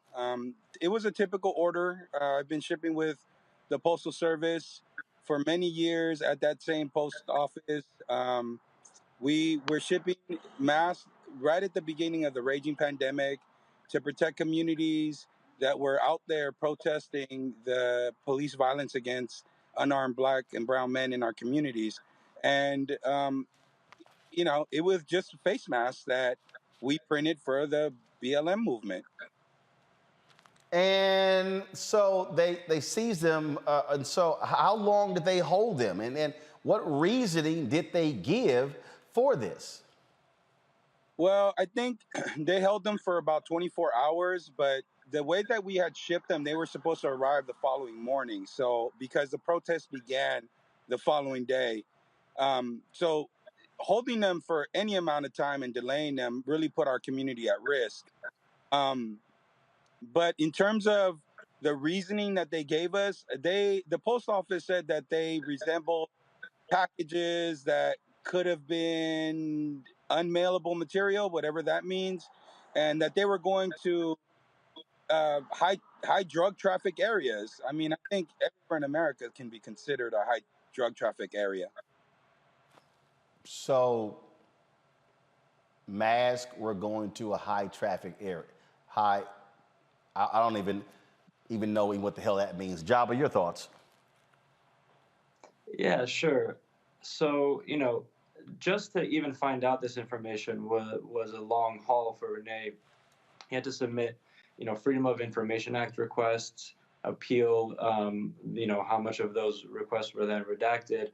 But ultimately, what we learned through the Postal Service's own internal notes was that they had no legitimate reason or no, or any actual suspicion that would justify these seizures, right? Their own notes say, like Renee mentioned, that the packages were being shipped from one high drug area to another.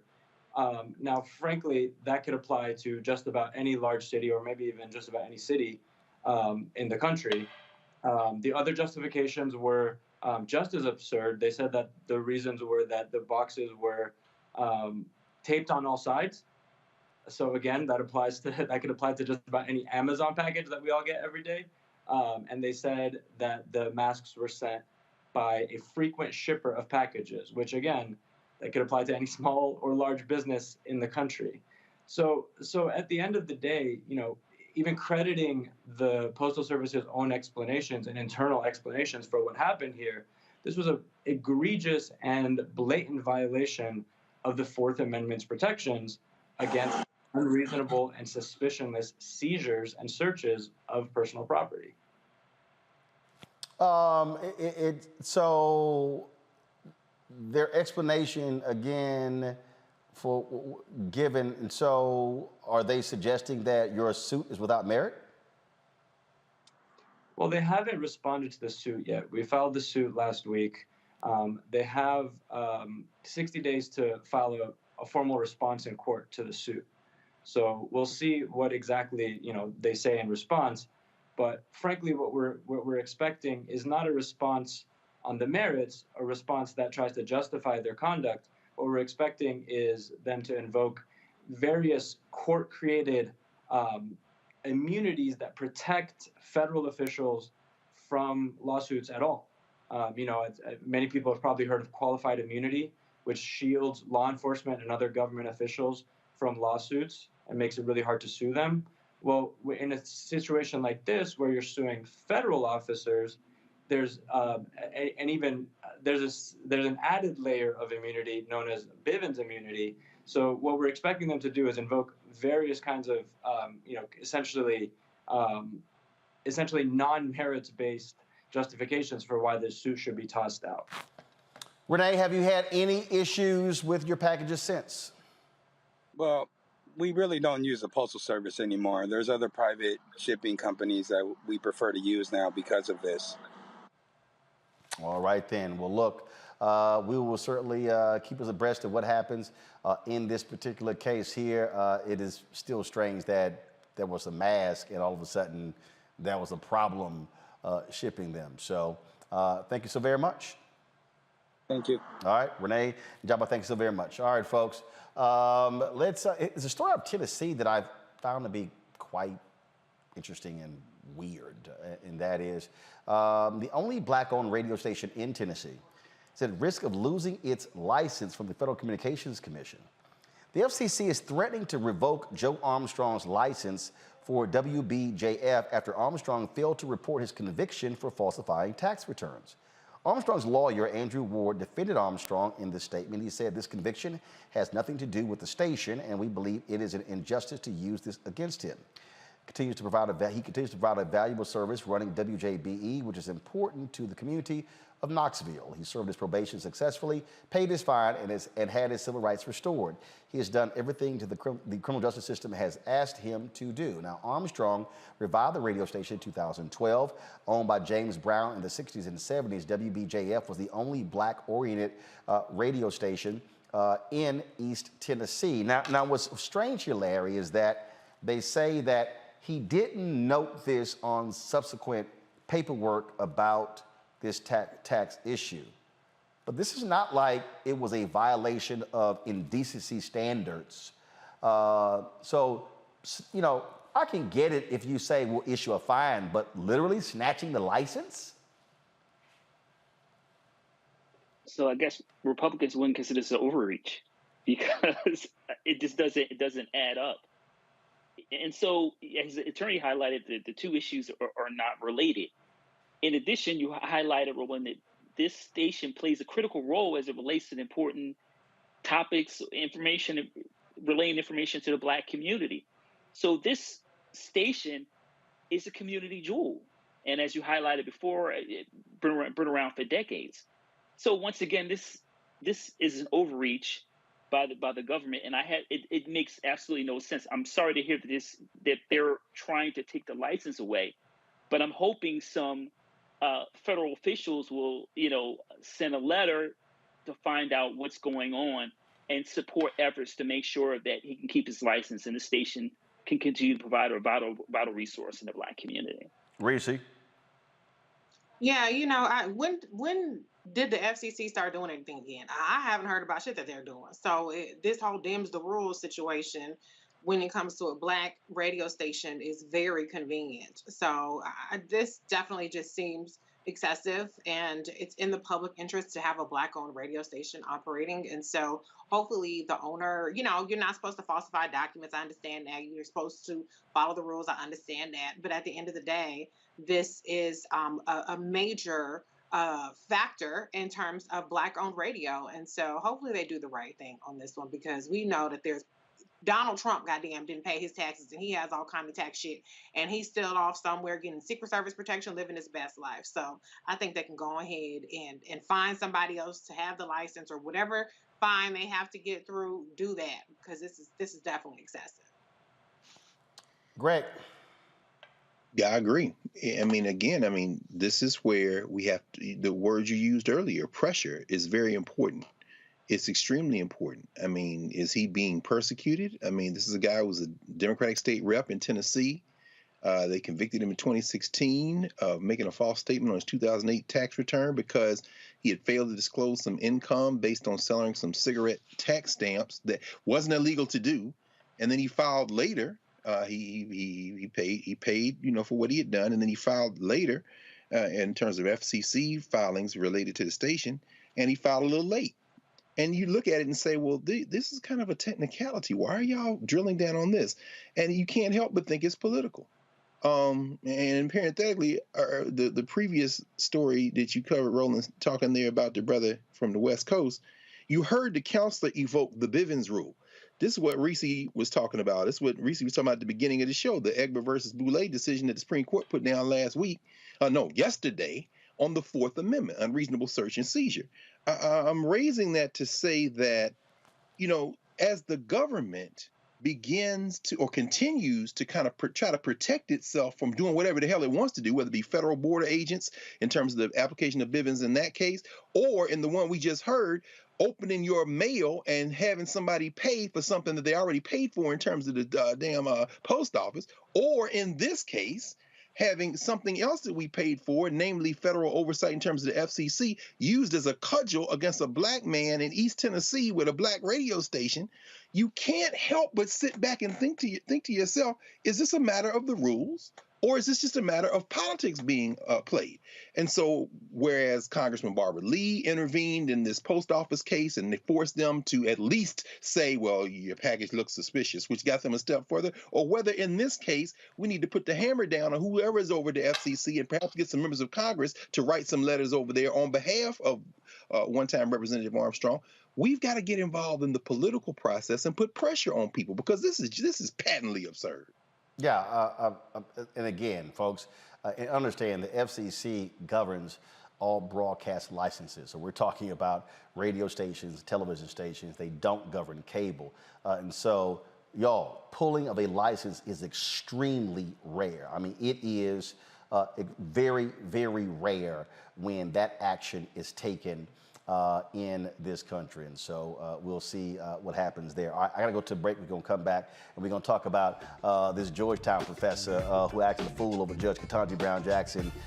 They suspended him, then he got reinstated, then he quit, then he went over to the Manhattan Institute with a whole bunch of other racists. So we'll tell you about that. And Reese, you may have to stop cussing because when Betty sent this letter, this is what she said, that the little man, Jeremiah, she said, I have a granddaughter who has a 15-month-old son. She works at night, and I take care of him. Night she works. He's an energetic and intelligent boy. He comes running when he hears your music. He loves to look at you on your introduction to your show. His name is Jeremiah, and he is so excited and happy when he sees you, as you can tell by the pictures I enclosed. He pays attention to everything you say. Well, just mute me. You can mute One me. has to wonder if you somehow are reaching him on a level that we cannot understand. And so she sent the photos and her donation. That's Betty Knowles and JJ. So look, Reese, you're gonna have to sign language your cussing. So Jeremiah ain't hearing this on Thursdays. Okay. Let me also shout out Souley, Craig Williams, and Todd Williams. And so I appreciate your donation. And let's see here. Okay, who's this here? They sent some cash. Ardo's Plumbing. They sent a whole bunch of cards. So sent their cash, and they said, every single step you take gets you closer to your goal. So I appreciate that. And then let's see here. Who is this here? Okay, that's the same thing. AJ Qatar. I appreciate it. Same thing, that were two. So I appreciate that. Let's see here. Roland, thank you for this platform of truth. Sincerely, truth be told. I read him earlier. George Daniels, I love the work that you do and your staff are doing. Keep up the good work. God bless you all. George Daniels, I appreciate it. Let's see here. Hello, sending RMU show. This gift is support of all you do. May God continue to bless you, your family, staff, and fans. And Tanya Robinson. Tanya, I appreciate that. And Larry and Greg, we got a frat brother who sent this here, and they went all out. Let's see. Hello, Roland. I gained much insight from watching you and all your broadcasts. You inform, educate, and catechize current racial events in a profound manner. Now, you know that's the alpha, using a word that's spelled Catechize. A Sigma wouldn't do that. Always. A Sigma would never use that word. I'm offering this donation to help keep the information flowing. And this is Merle. That's a loving show. And shout out to Dr. Jackie. So, Merle is So I guess Merle is a Delta. So it's Merle J. Lucky. All right, so again, all right then, well, cool. And so these were greetings cards done by Lydia Hallam. Okay, all right, Lydia. Well, that's nice. We're going to find out what you do these greeting cards. So always give a shout out, y'all. Okay, real quick break. We're coming back with our last story. You're watching Roland Martin Unfiltered on the Black Star Network. Alphas run this joint. On the next Get Wealthy with me, Deborah Owens, America's Wealth Coach, you'll hear from Elizabeth Davis. She left a flourishing career in the construction industry to build her own business using her same skill sets. And oh, by the way, now a multi-million-dollar business. Every day I was looking at my numbers rather than looking at them weekly or monthly. When you're first starting your business, my recommendation is look at your numbers every day, because are they balancing out each day? If they're not balancing out for 3 days in a row, that means your week is going to be off. That's right here on Get Wealthy, only on Black Star Network. It's Kim Whitley. Yo, what's up? This your boy Ice Cube. Hey, yo, peace world. What's going on? It's the Love King of R&B, Raheem Devon, and you're watching Roland Martin Unfiltered.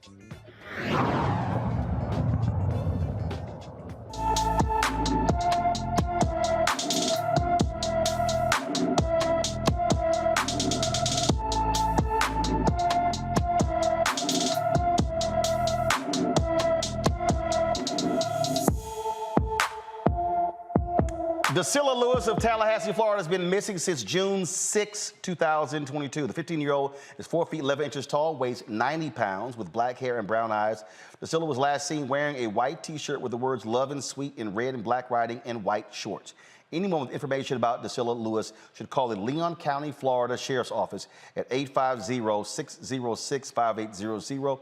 850-606-5800. All right, y'all.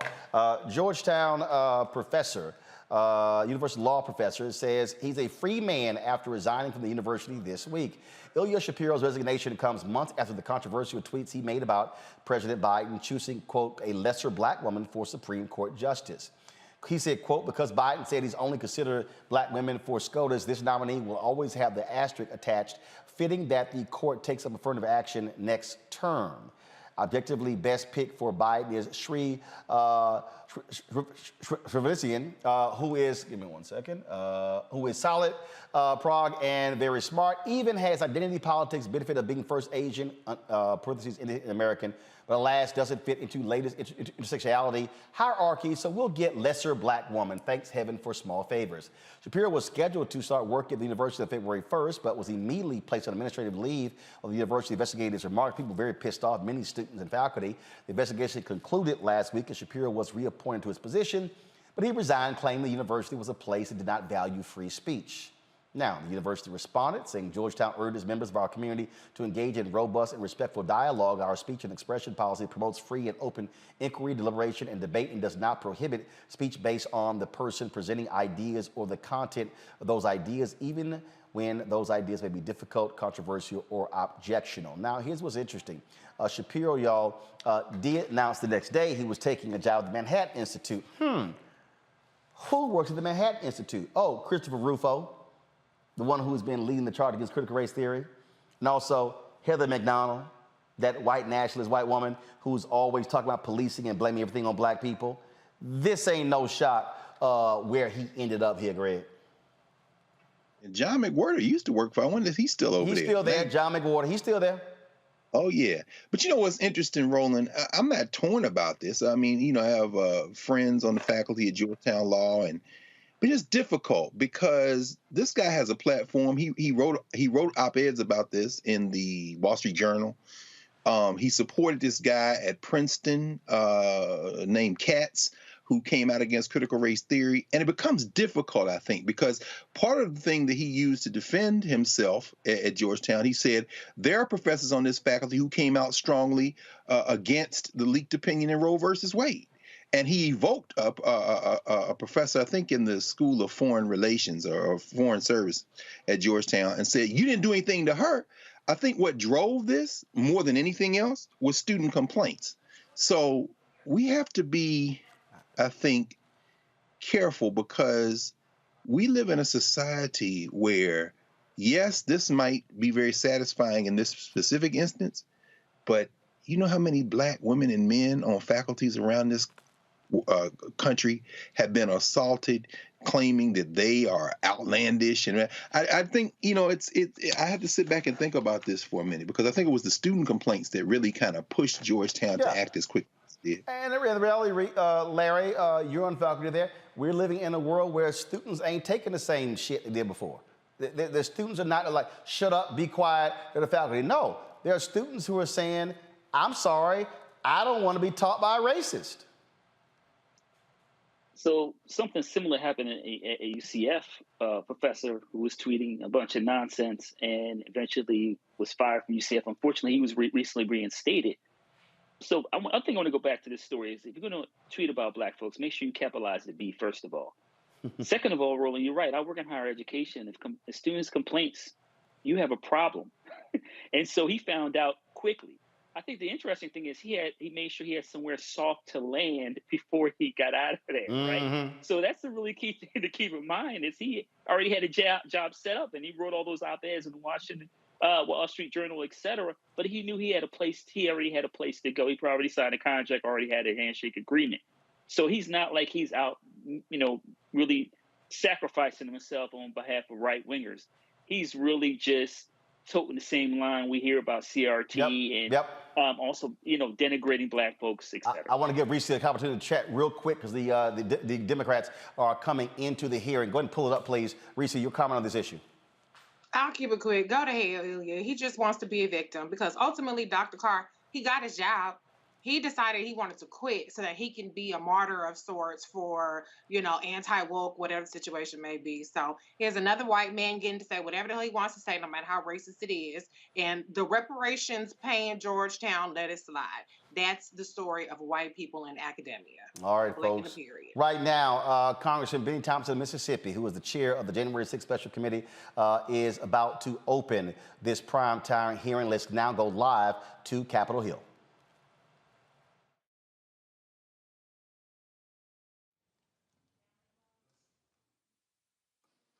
The Select Committee to investigate the January 6th attack on the United States Capitol will be in order. Without objection, the chair is authorized to declare that, pursuant to House Deposition Authority Regulation 10, the chair announces the committee's approval to release the deposition material presented during tonight's hearing. Thanks to everyone watching tonight for sharing part of your evening to learn the facts and causes of the events leading up to and including the violent attack on January 6, 2021. Our democracy, electoral system, and country. I'm Benny Thompson, chairman of the January 6, 2021 committee. I was born, raised, and still live in Bolton, Mississippi, a town with a population of 521, which is midway between Jackson and Vicksburg, Mississippi, and the Mississippi River. I'm from a part of the country where people justify the actions of slavery, the Ku Klux Klan, and lynching. I'm reminded of that dark history as I hear voices today try and justify the actions of the insurrectionists on January 6, 2021. Over the next few weeks, hopefully you will get to know the other members, my colleagues up here, and me. We represent a diversity of communities from all over the United States, rural areas and cities, East Coast, West Coast, and the Heartland. All of us have one thing in common. We swore the same oath. That same oath that all members of Congress take upon taking office and afterwards every 2 years if they are reelected. We swore an oath to defend the Constitution against all enemies, foreign and domestic. The words of the current oath taken by employee takes have their roots in the Civil War. Throughout our history, the United States has fought against foreign enemies to preserve our democracy, electoral system, and country. When the United States Capitol was stormed and burned in 1814, foreign enemies were responsible. Afterward, in 1862, when American citizens had taken up arms against this country, Congress adopted a new oath to help make sure no person who had supported the rebellion could hold a position of public trust. Therefore, Congresspersons and United States federal government employees were required for the first time to swear an oath to defend the Constitution against all enemies, foreign and domestic. That oath was put to test on January 6, 2021. The police officers who held the line that day honored their oath. Many came out of that day bloodied and broken. They still bear those wounds, visible and invisible. They did their duty. They repelled the mob and ended the occupation of the Capitol. They defended the Constitution against domestic enemies so that Congress could return, uphold our own oath, and count your votes to ensure the transfer of power, just as we've done for hundreds of years. But unlike in 1814, it was domestic enemies of the Constitution who stormed the Capitol and occupied the Capitol, who sought to thwart the will of the people to stop the transfer of power. And so they did, so at the encouragement of the President of the United States. The President of the United States trying to stop the transfer of power, a precedent that had stood for 220 years, even as our democracy had faced its most difficult tests. Thinking back again to the Civil War in the summer of 1864, the President of the United States believed we would be doomed to his bid for re-election. He believed his opponent, General George McClellan, would wave the white flag when it came to preserving the Union. But even with that grim fate hanging in the balance, President Lincoln was ready to accept the will of the voters, come what may. He made a quiet pledge. He wrote down the words, "This morning, as for some days past, it seems exceedingly probable that this administration will not be reelected. Then it will be my duty to so cooperate with the president-elect. It will be my duty." Lincoln sealed that memo and asked his cabinet secretaries to sign it sight unseen. He asked them to make the same commitment he did, to accept defeat if indeed defeat was the will of the people, to uphold the rule of law, to do the president who came before him did. Donald Trump lost the presidential election in 2020. The American people voted him out of office. It was not because of a rigged system. It was not because of voter fraud. Don't believe me? Hear what his former Attorney General had to say about it. I warn those who watching that this contains strong language. Just what I've been through. I had 3 discussions with the president that I can recall. One was on November 23rd, one was on December 1st, and one was on December 14th. And I've been through sort of the give and take of those discussions. And in that context, I made it clear I did not agree with the idea of saying the election was stolen and putting out this stuff, which I told the president was bullshit. And I didn't want to be a part of it, and that's one of the reasons that went into me deciding to leave when I did. I observed, I think it was on December 1st, that how can you can't live in a world where the incumbent administration stays in power based on its view, unsupported by specific evidence, that there was fraud in the election.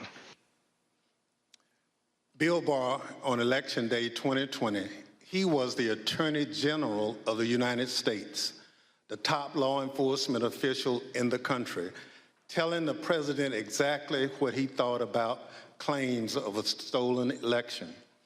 Donald Trump had his days in court to challenge the results. He was within his rights to seek those judgments. In the United States, law-abiding citizens have those tools for pursuing justice. He lost in the courts, just as he did at the ballot box. And in this country, that's the end of the line.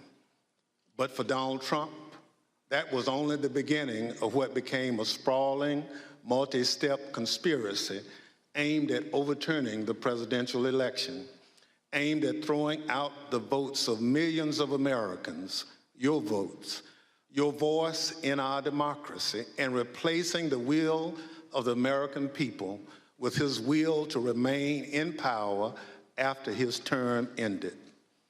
Donald Trump was at the center of this conspiracy, and ultimately, Donald Trump, the President of the United States, spurred a mob of domestic enemies of the Constitution to march down the Capitol and subvert American democracy. Any legal jargon you hear about seditious conspiracy, obstruction of an official proceeding, conspiracy to defraud the United States boils down to this. January 6th was the culmination of an attempted coup, a brazen attempt, as one rioter put it shortly after January 6th, to overthrow. The violence was no accident. It represented Trump's last stand, most desperate chance to halt the transfer of power.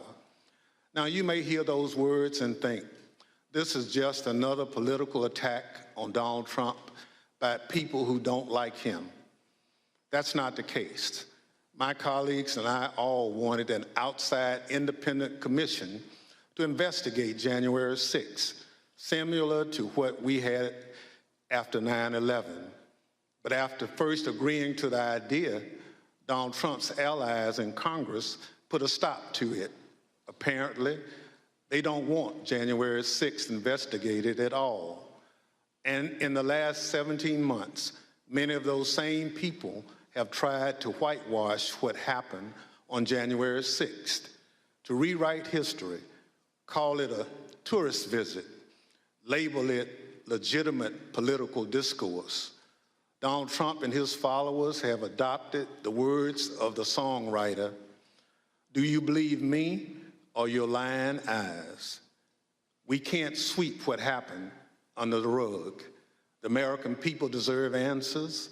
So I come before you this evening, not as a Democrat, but as an American who swore an oath to defend the Constitution. The Constitution doesn't protect just Democrats or just Republicans. It protects all of us, we the people. And this scheme was an attempt to undermine the will of the people.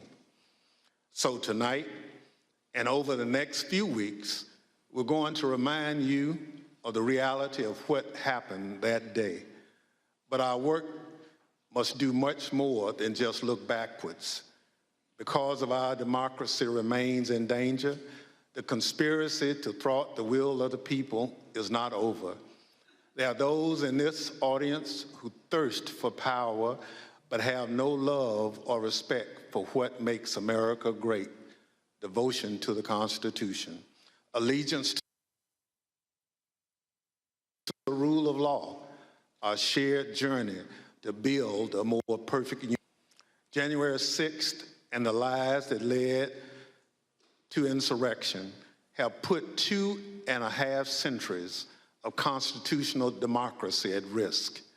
The world is watching what we do here. America has long been expected to be a shining city on the hill, a beacon of hope and freedom, a model for others when we are at our best. How can we play that role when our house is in such disorder? We must confront the truth with candor, resolve, and determination. We need to show that we are worthy of the gifts that are the birthright of every American.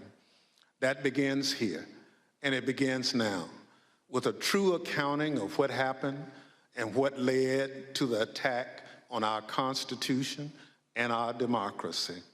In this moment, when the dangers of our Constitution and our democracy loom large, nothing could be more important. Working alongside the public servants on this dais has been one of the greatest honors of my time in Congress. It's been a particular privilege to count as a partner in this effort and to count as a friend the gentlewoman from Wyoming, Ms. Cheney. She's a patriot, a public servant of profound courage, of devotion to her oath and the Constitution. It's my pleasure to recognize Ms. Cheney for her opening statement. Thank you very much, Mr. Chairman, and let me echo those words about the importance of bipartisanship and what a tremendous honor it is to work on this committee.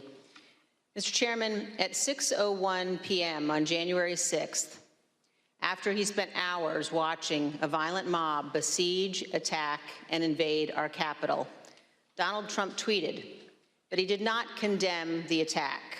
Instead, he justified it. "These are the things and events that happen," he said, "when a sacred landslide election victory is so unceremoniously and viciously stripped away from great patriots who've been badly and unfairly treated for so long." As you will see in the hearings to come, President Trump believed his supporters at the Capitol, and I quote, "We're doing what they should be doing." This is what he told his staff as they pleaded with him to call off the mob, to instruct his supporters to leave. Over a series of hearings in the coming weeks, you will hear testimony, live and on video, from more than half a dozen former White House staff in the Trump administration, all of whom were in the West Wing of the White House on January 6th.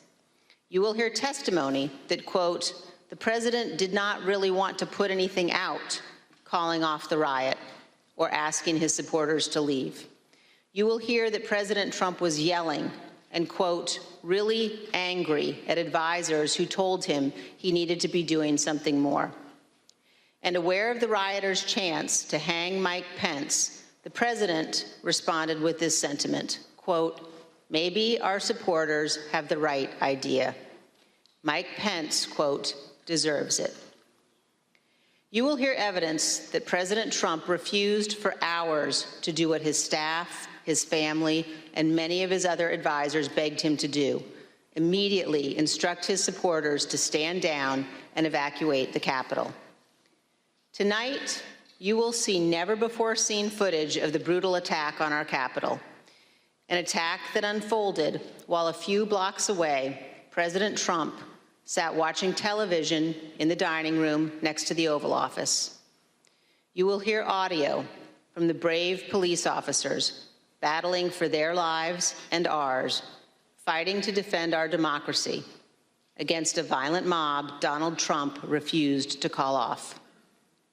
Tonight and in the weeks to come, you will see evidence of what motivated this violence, including directly from those who participated in this attack. You will see video of them explaining what caused them to do it. You will see their posts on social media. We will show you what they have said in federal court. On this point, there is no room for debate. Those who invaded our Capitol and battled law enforcement for hours were motivated by what President Trump had told them, that the election was stolen and that he was the rightful president. President Trump summoned the mob, assembled the mob, and lit the flame of this attack. You will also hear about plots to commit seditious conspiracy on January 6th, a crime defined in our laws as conspiring to overthrow, put down, or destroy by force the government of the United States, or to oppose by force the authority thereof. Multiple members of two groups, the Oath Keepers and the Proud Boys, have been charged with this crime for their involvement in the events leading up to and on January 6th. Some have pled guilty. The attack on our Capitol was not a spontaneous riot.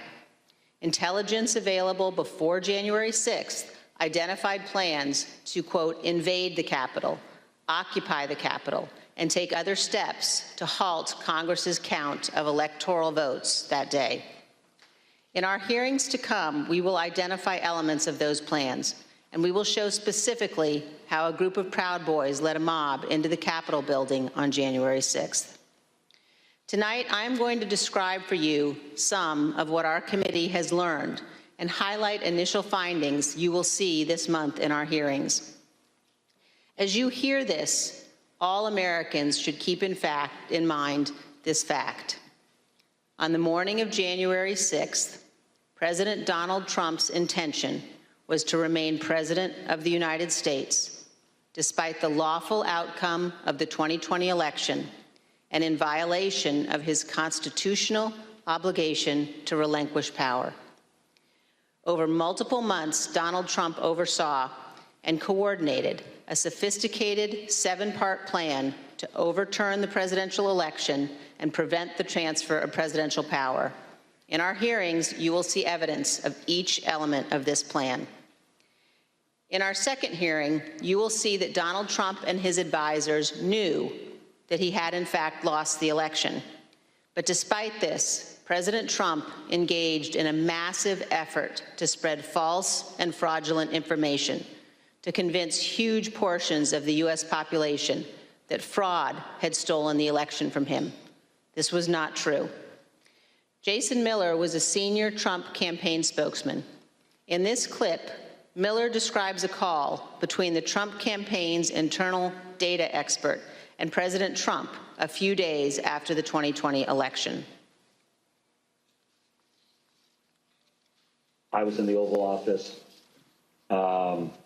and at some point in the conversation, Matt Oskowski, who is the lead data person, was brought on, and I remember he delivered to the president pretty blunt terms that he was going to lose. And that was based, Mr. Miller, on Matt and the data team's assessment of the sort of county by county, state by state results as reported? Correct. Alex Cannon was one of President Trump's campaign lawyers. He previously worked for the Trump Organization. One of his responsibilities was to assess allegations of election fraud in November 2020. Here is one sample of his testimony discussing what he told White House Chief of Staff Mark Meadows. I remember a call with Mr. Meadows, where Mr. Meadows was asking me what I was finding and if I was finding anything. And I remember sharing with him that we weren't finding anything that would be sufficient to change the results in any of the key states. When was that conversation? Probably in November, mid to late November. I think it was before my child was born. And what was Mr. Meadows' reaction to that information? I believe the words he used were, "So there's no there there." There's no there there. The Trump campaign's general counsel, Matt Morgan, gave similar testimony. He explained that all of the fraud allegations and the campaign's other election arguments taken together and viewed in the best possible light for President Trump could still not change the outcome of the election.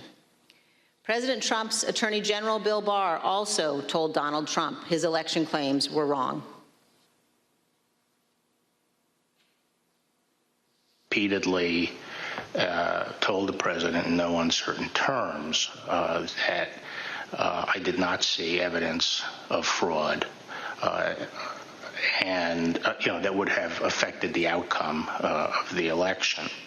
And frankly, a year and a half later, I haven't seen anything to change my mind on that. Attorney General Barr also told President Trump that his allegations about Dominion voting machines were groundless. I saw absolutely zero basis for the allegations, but they were made in such a sensational way that they obviously were influencing a lot of people, members of the public, that there was this systemic corruption in the system and that their votes didn't count and that these machines controlled by somebody else were actually determining it, which was complete nonsense. And it was being laid out there. And I told them that it was crazy stuff and they were wasting their time on that. And it was doing a grave disservice to the country. But President Trump persisted, repeating the false Dominion allegations in public at least a dozen more times, even after his attorney general told him they were, quote, complete nonsense. And after Barr's resignation on December 23rd, the acting attorney general who replaced him, Jeff Rosen, and the acting deputy, Richard Donahue, told President Trump over and over again that the evidence did not support allegations he was making in public. Many of President Trump's White House staff also recognized that the evidence did not support the claims President Trump was making. This is the president's daughter commenting on Bill Barr's statement that the department found no fraud sufficient to overturn the election. How did that affect your perspective about the election when Attorney General Barr made that statement? It affected my perspective. I respect Attorney General Barr. So I accepted what he was saying. As you will hear on Monday, the president had every right to litigate his campaign claims, but he ultimately lost more than 60 cases in state and federal courts. The president's claims in the election cases were so frivolous and unsupported that the president's lead lawyer, Rudy Giuliani, not only lost the lawsuits, his license to practice law was suspended. Here's what the court said of Mr. Giuliani. Giuliani communicated demonstrably false and misleading statements to courts, lawmakers, and the public at large in his capacity as lawyer for former President Donald J. Trump and the Trump campaign in connection with Trump's failed effort at re-election in 2020. As you will see in great detail in our hearings, President Trump ignored the rulings of our nation's courts. He ignored his own campaign leadership, his White House staff, many Republican state officials. He ignored the Department of Justice and the Department of Homeland Security. President Trump invested millions of dollars of campaign funds purposely spreading false information, running ads he knew were false, and convincing millions of Americans that the election was corrupt and that he was the true president. As you will see, this misinformation campaign provoked the violence on January 6th. In our third hearing, you will see that President Trump corruptly planned to replace the Attorney General of the United States so the U.S. Justice Department would spread his false stolen election claims. In the days before January 6th, President Trump told his top Justice Department officials, quote, "Just say the election was corrupt and leave the rest to me and the Republican congressman." Senior Justice Department officials, men he had appointed, told him they could not do that because it was not true. So President Trump decided to replace them. He offered Jeff Clark, an environmental lawyer at the Justice Department, the job of acting Attorney General. President Trump wanted Mr. Clark to take a number of steps, including sending this letter to Georgia and 5 other states, saying the U.S. Department of Justice had, quote, identified significant concerns that may have impacted the outcome of the election. This letter is a lie. The Department of Justice had, in fact, repeatedly told President Trump exactly the opposite, that they had investigated his stolen election allegations and found no credible fraud that could impact the outcome of the election. This letter and others like it would have urged multiple states to withdraw their official and lawful electoral votes for Biden. Acting Deputy Attorney General Richard Donoghue described Jeff Clark's letter this way, quote, "This would be a grave step for the department to take and could have tremendous constitutional, political, and social ramifications for this country." The committee agrees with Mr. Donoghue's assessment. Had Clark assumed the role of Attorney General in the days before January 6th and issued these letters, the ramifications could indeed have been grave. Mr. Donoghue also said this about Clark's plan. And I recall toward the end saying, what you're proposing is nothing less than the United States Justice Department meddling in the outcome of a presidential election. In our hearings, you will hear firsthand how the senior leadership of the Department of Justice threatened to resign, how the White House counsel threatened to resign, and how they confronted Donald Trump and Jeff Clark in the Oval Office. The men involved, including Acting Attorney General Jeff Rosen and Acting Deputy Attorney General Richard Donoghue, were appointed by President Trump. These men honored their oaths of office, they did their duty, and you will hear from them in our hearings. By contrast, Jeff Clark has invoked his Fifth Amendment privilege against self-incrimination and refused to testify. Representative Scott Perry, who is also involved in trying to get Clark appointed as Attorney General, has refused to testify here. As you will see, Representative Perry contacted the White House in the weeks after January 6th to seek a presidential pardon. Multiple other Republican congressmen also sought presidential pardons for their roles in attempting to overturn the 2020 election. In our fourth hearing, we will focus on President Trump's efforts to pressure Vice President Mike Pence to refuse to count electoral votes on January 6th. Vice President Pence has spoken publicly about this.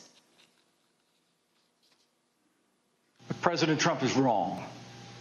I had no right to overturn the election. The presidency belongs to the American people and the American people alone. And frankly, there is no idea more un-American than the notion that any one person could choose the American president. What President Trump demanded that Mike Pence do wasn't just wrong, it was illegal and it was unconstitutional. You will hear this in great detail from the Vice President's former general counsel. Witnesses in these hearings will explain how the former Vice President and his staff informed President Trump over and over again that what he was pressuring Mike Pence to do was illegal. As you will hear, President Trump engaged in a relentless effort to pressure Pence, both in private and in public. You will see the evidence of that pressure from multiple witnesses, live and on video. Vice President Pence demonstrated his loyalty to Donald Trump consistently over 4 years, but he knew that he had a higher duty to the United States Constitution. This is testimony from the Vice President's Chief of Staff. So I think the Vice President was proud of his 4 years of service, and he felt like much had been accomplished in those 4 years. And I think he was proud to have stood beside the President for all that had been done. But I think he ultimately knew that his fidelity to the Constitution was his first and foremost oath. And that's what he articulated publicly, and I think that that's what he felt. His fidelity to the Constitution was more important than his fidelity to President Trump and his desire. The oath he took. Yep. Yes. You'll also hear about a lawyer named John Eastman. Mr. Eastman was deeply involved in President Trump's plans. You'll hear from former Fourth Circuit federal judge Michael Ludig, a highly respected leading conservative judge. John Eastman clerked for Judge Ludig. Judge Ludig provided counsel to the Vice President's team in the days before January 6th. The judge will explain how Eastman, quote, was wrong at every turn. And you will see the email exchanges between Eastman and the Vice President's counsel as the violent attack on Congress was underway. Mr. Jacob said this to Mr. Eastman: "Thanks to your bullshit, we are under siege." You will also see evidence that John Eastman did not actually believe the legal position he was taking. In fact, a month before the 2020 election, Eastman took exactly the opposite view on the same legal issues. In the course of the Select Committee's work to obtain information from Mr. Eastman, we have had occasion to present evidence to a federal judge. The judge evaluated the facts, and he reached the conclusion that President Trump's efforts to pressure Vice President Pence to act illegally by refusing to count electoral votes likely violated 2 federal criminal statutes. And the judge also said this: if Dr. Eastman and President Trump's plan had worked, it would have permanently ended the peaceful transition of power, undermining American democracy and the Constitution. If the country does not commit to investigating and pursuing accountability for those responsible, the court fears January 6th will repeat itself. Every American should read what this federal judge has written. The same judge, Judge Carter, issued another decision on Tuesday night, just this week, indicating that John Eastman and other Trump lawyers knew that their legal arguments had no real chance of success in court, but they relied on those arguments anyway to try to, quote, overturn a Democratic election. And you will hear that while Congress was under attack on January 6th and the hours following the violence, the Trump legal team in the Willard Hotel War Room continued to work to halt the count of electoral votes. In our 5th hearing, you will see evidence that President Trump corruptly pressured state legislators and election officials to change election results. You will hear additional details about President Trump's call to Georgia officials, urging them to, quote, find 11,780 votes, votes that did not exist, and his efforts to get states to rescind certified electoral slates without factual basis and contrary to law. You will hear new details about the Trump campaign and other Trump associates' efforts to instruct Republican officials in multiple states to create intentionally false electoral slates and transmit those slates to Congress, to the Vice President, and the National Archives, falsely certifying that Trump won states he actually lost. In our final 2 June hearings, you will hear how President Trump summoned a violent mob and directed them illegally to march on the United States Capitol. While the violence was underway, President Trump failed to take immediate action to stop the violence and instruct his supporters to leave the Capitol. As we present these initial findings, keep 2 points in mind. First, our investigation is still ongoing, so what we make public here will not be the complete set of information we will ultimately disclose. And second, the Department of Justice is currently working with cooperating witnesses and has disclosed to date only some of the information it has identified from encrypted communications and other sources. On December 18, 2020, a group, including General Michael Flynn, Sidney Powell, Rudy Giuliani, and others, visited the White House. They stayed late into the evening. We know that the group discussed a number of dramatic steps, including having the military seize voting machines and potentially rerun elections. You will also hear that President Trump met with that group alone for a period of time before White House lawyers and other staff discovered the group was there and rushed to intervene. A little more than an hour after Ms. Powell, Mr. Giuliani, General Flynn, and the others finally left the White House, President Trump sent the tweet on the screen now, telling people to come to Washington on January 6th. Be there, he instructed them.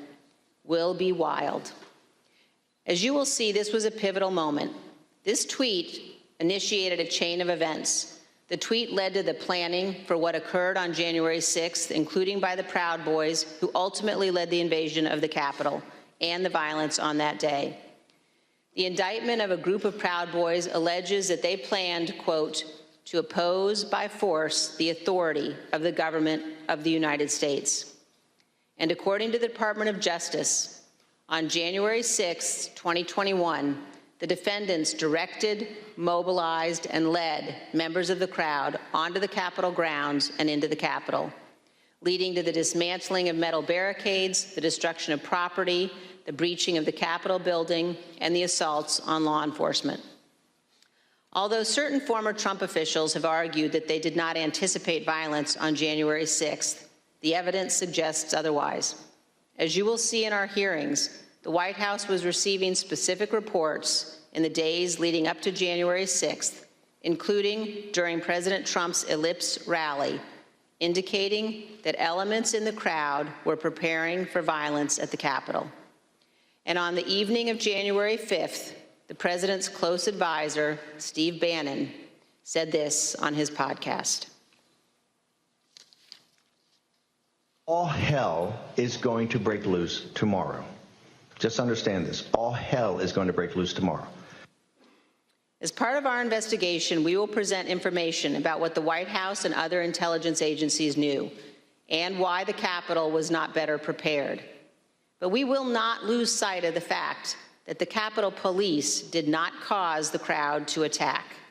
And we will not blame the violence that day, violence provoked by Donald Trump, on the officers who bravely defended all of us. In our final hearing, you will hear a moment-by-moment account of the hours-long attack from more than half a dozen White House staff, both live in the hearing room and via videotaped testimony. There's no doubt that President Trump was well aware of the violence as it developed. White House staff urged President Trump to intervene and call off the mob. Here is a document written while the attack was underway by a member of the White House staff advising what the president needed to say. Quote, anyone who entered the Capitol without proper authority should leave immediately. This is exactly what his supporters on Capitol Hill and nationwide were urging the president to do. He would not. You will hear that leaders on Capitol Hill begged the president for help, including Republican leader McCarthy, who was, quote, scared, and called multiple members to persuade the president himself. Not only did President Trump refuse to tell the mob to leave the Capitol, he placed no call to any element of the United States government to instruct that the Capitol be defended. He did not call his Secretary of Defense on January 6th. He did not talk to his Attorney General. He did not talk to the Department of Homeland Security. President Trump gave no order to deploy the National Guard that day, and he made no effort to work with the Department of Justice to coordinate and deploy law enforcement assets. But Vice President Pence did each of those things. For example, here is what General Milley, the chairman of the Joint Chiefs of Staff, testified to this committee. There were 2 or 3 calls with Vice President Pence. He was very animated, and he issued very explicit, very direct, unambiguous orders. There was no question about that, and I can get you the exact quotes, I guess, from some of our records somewhere. But he was very animated, very direct, very firm, and to Secretary Miller, get the military down here, get the Guard down here, put down this situation, etc. By contrast, here is General Milley's description of his conversation with President Trump's Chief of Staff, Mark Meadows, on January 6th. He said, we have to kill the narrative that the Vice President is making all the decisions. We need to establish the narrative that that the president is still in charge and that things are steady or stable or what's that thing. I immediately interpret that as politics, politics, politics. Red flag for me personally, no action, but I remember it distinctly. And you will hear from witnesses how the day played out inside the White House, how multiple White House staff resigned in disgust, and how President Trump would not ask his supporters to leave the Capitol. It was only after multiple hours of violence that President Trump finally released a video instructing the riotous mob to leave. And as he did so, he said to them, quote, "We love you, and you're very special." You will also hear that in the immediate aftermath of January 6th, members of the president's family, White House staff, and others tried to step in to stabilize the situation, quote, to land the plane before the presidential transition on January 20th. You will hear about members of the Trump cabinet discussing the possibility of invoking the 25th Amendment and replacing the President of the United States. Multiple members of President Trump's own cabinet resigned immediately after January 6th. One member of the cabinet suggested that the remaining cabinet officers needed to take a more active role in running the White House and the administration. But most emblematic of those days is this exchange of texts between Sean Hannity and former President Trump's press secretary, Kayleigh McEnany. Sean Hannity wrote, in part, "Key now, no more crazy people, no more stolen election talk. Yes, impeachment and 25th Amendment are real. Many people will quit." Ms. McEnany responded in part, "Love that. That's the playbook."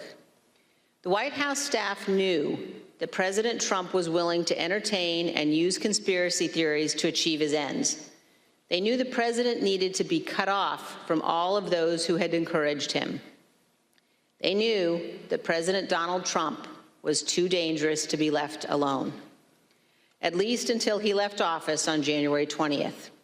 These are important facts for Congress and the American people to understand fully. When a president fails to take the steps necessary to preserve our union, or worse, causes a constitutional crisis, we're at a moment of maximum danger for our republic. Some in the White House took responsible steps to try to prevent January 6th. Others egged the president on. Others, who could have acted, refused to do so. In this case, the White House counsel was so concerned about potentially lawless activity that he threatened to resign multiple times. That is exceedingly rare and exceedingly serious.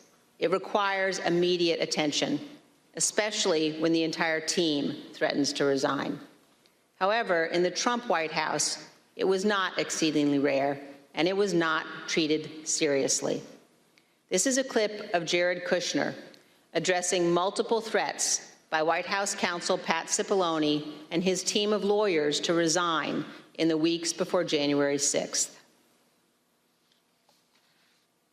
Jared, are you aware of instances where Pat Cipollone threatened to resign? I kind of, like I said, my interest at that time was on trying to get as many pardons done. And I know that, he was always, him and the team were always saying, oh, we're going to resign. We're not going to be here if this happens, if that happens. So I kind of took it up to just be whining, to be honest with you. Whining. There's a reason why people serving in our government take an oath to the Constitution. As our founding fathers recognized, democracy is fragile. People in positions of public trust are duty-bound to defend it, to step forward when action is required. In our country, we don't swear an oath to an individual or a political party. We take our oath to defend the United States Constitution. And that oath must mean something. Tonight, I say this to my Republican colleagues who are defending the indefensible. There will come a day when Donald Trump is gone, but your dishonor will remain. Finally, I ask all of our fellow Americans, as you watch our hearings over the coming weeks, please remember what's at stake. Remember the men and women who have fought and died so that we can live under the rule of law, not the rule of men. I ask you to think of the scene in our Capitol Rotunda on the night of January 6th. There, in a sacred space in our constitutional republic, the place where our presidents lie in state, watched over by statues of Washington and Jefferson, Lincoln and Grant, Eisenhower, Ford, and Reagan. Against every wall that night encircling the room, there were SWAT teams, men and women in tactical gear with long guns, deployed inside our Capitol building. There in the rotunda, these brave men and women rested beneath paintings depicting the earliest scenes of our republic, including one painted in 1824 depicting George Washington resigning his commission, voluntarily relinquishing power, handing control of the Continental Army back to Congress. With this noble act, Washington set the indispensable example of the peaceful transfer of power, what President Reagan called nothing less than a miracle. The sacred obligation to defend this peaceful transfer of power has been honored by every American president, except one. As Americans, we all have a duty to ensure that what happened on January 6th never happens again, to set aside partisan battles, to stand together to perpetuate and preserve our great republic. Thank you, Mr. Chairman. As we provide answers to American people about January 6th, it's important that we remember exactly what took place.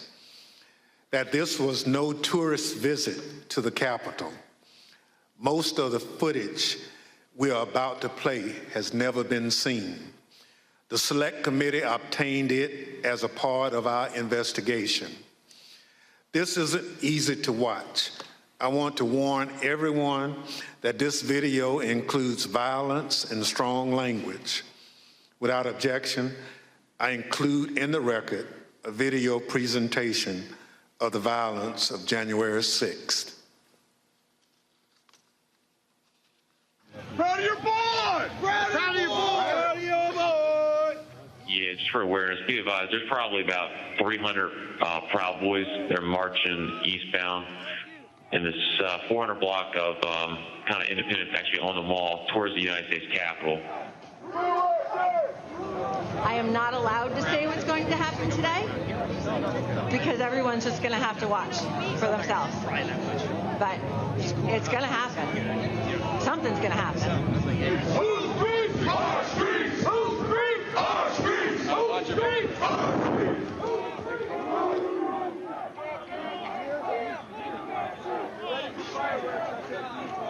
I'll get you hurt you. We are on your side. Don't make us go against you. Understand the side. Pick a side. These are our streets. $20 a picture. I hope Mike is going to do the right thing. I hope so. I hope so. Because if Mike Pence does the right thing, we win the election. All Vice President Pence has to do is send it back to the states to recertify. And we become president, and you are the happiest people. Mike Pence is going to have to come through for us. And if he doesn't, that will be a sad day for our country. Because you'll never take back our country with weakness. You have to show strength, and you have to be strong.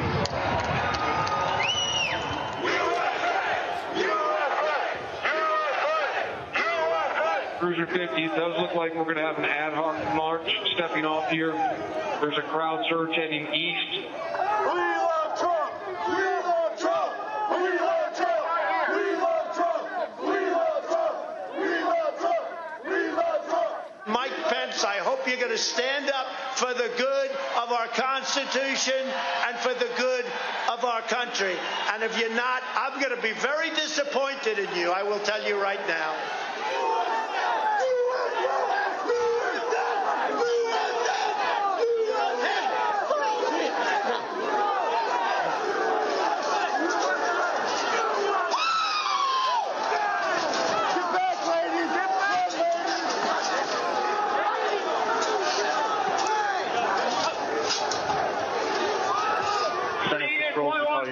We demand protest. Be circle. Breach the line. We need backup.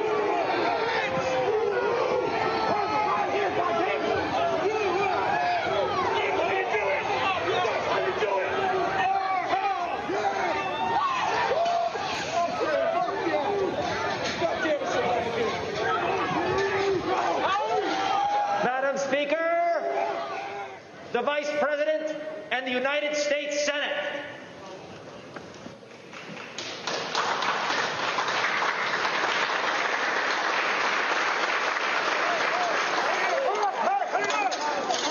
We're going to give riot warnings as soon as the outriders here. We're going to give riot warnings. We're going to try and get compliance, but this is now effectively a riot. 49 hours declaring it a riot. Cruiser 5 to 50 be advised, Capitol Police 1 advised they're trying to breach and get into the Capitol. I copy.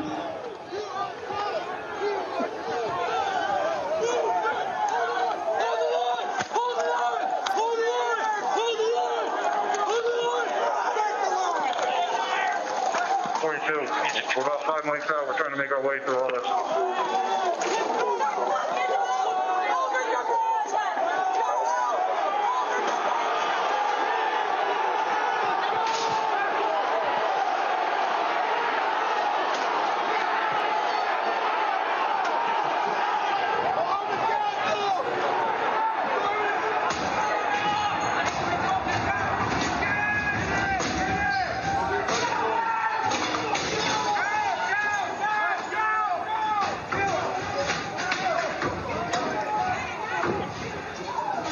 We have a breach of the Capitol! Breach of the Capitol to the upper level! Jack, be advised they're requesting additional resources on the east side as they've broken into that window and they're trying to kick it in.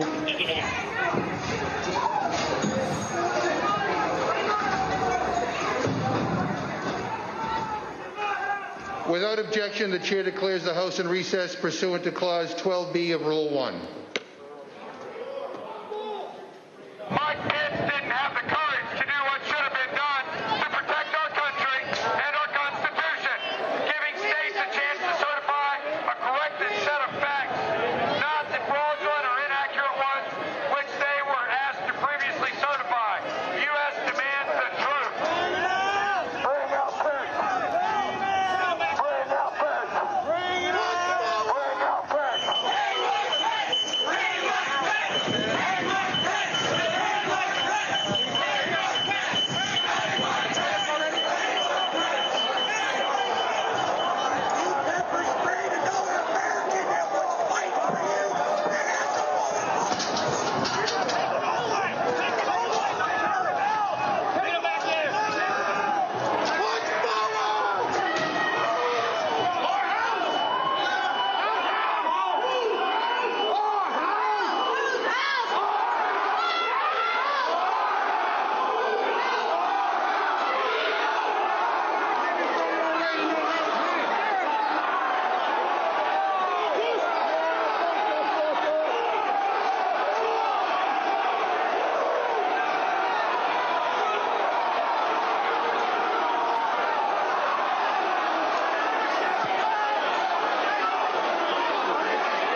We're gonna get too many fucking people. Look at this fucking vantage point, man. We're fucked.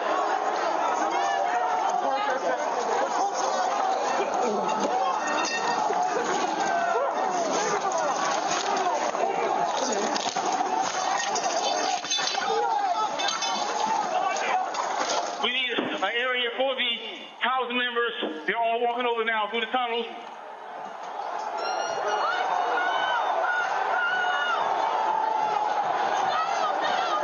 We're trying to hold the upper deck. We are trying to hold the upper deck now. We need to hold the doors of the Capitol.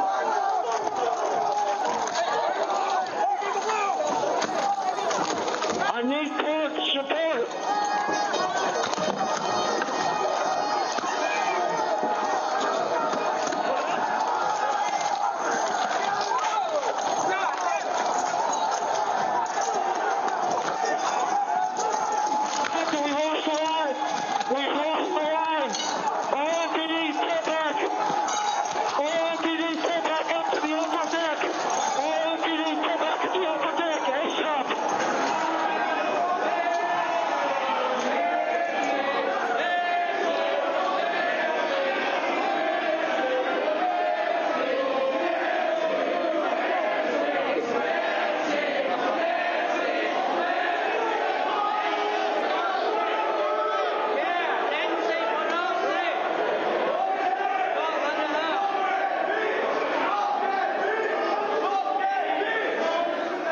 Cruiser 50, be advised that Capitol Police is going to start moving their resources inside.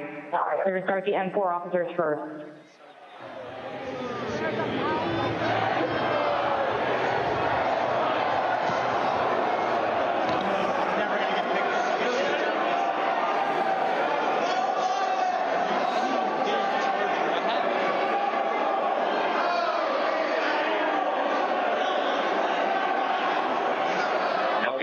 208 with 4 members. The doors barricaded. There's people flooded the hallways outside. We have no way out.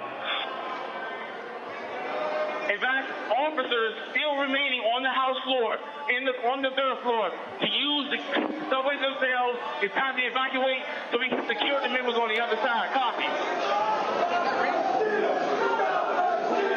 It's up to us people now, the American people. What are you ready to do? One more time. What are you ready to do? And whatever it takes, I'll lay my life down if it takes. Absolutely. That's why we showed up today.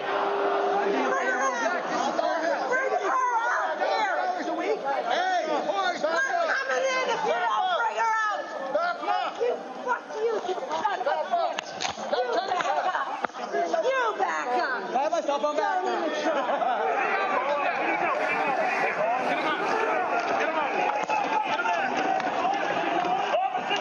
Get him up. We love you guys.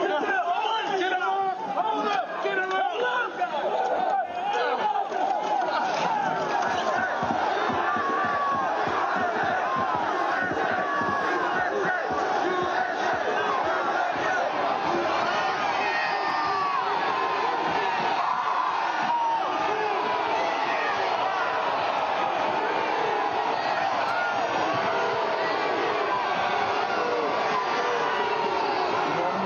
Staging to send to that West Terran door for backup.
Pursuant to the order of the committee of tonight, the chair declares the committee in recess for a period of approximately 10 minutes.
Go to the back.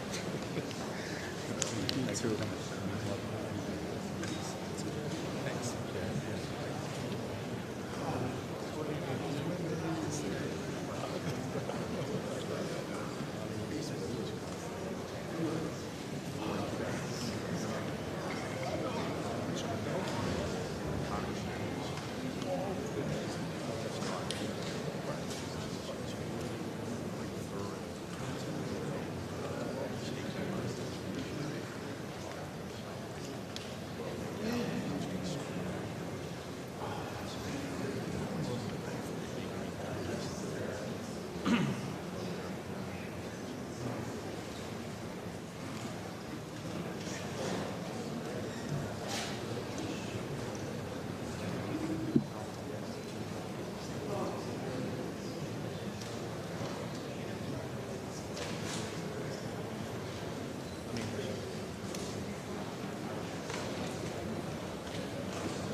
The committee will be in order.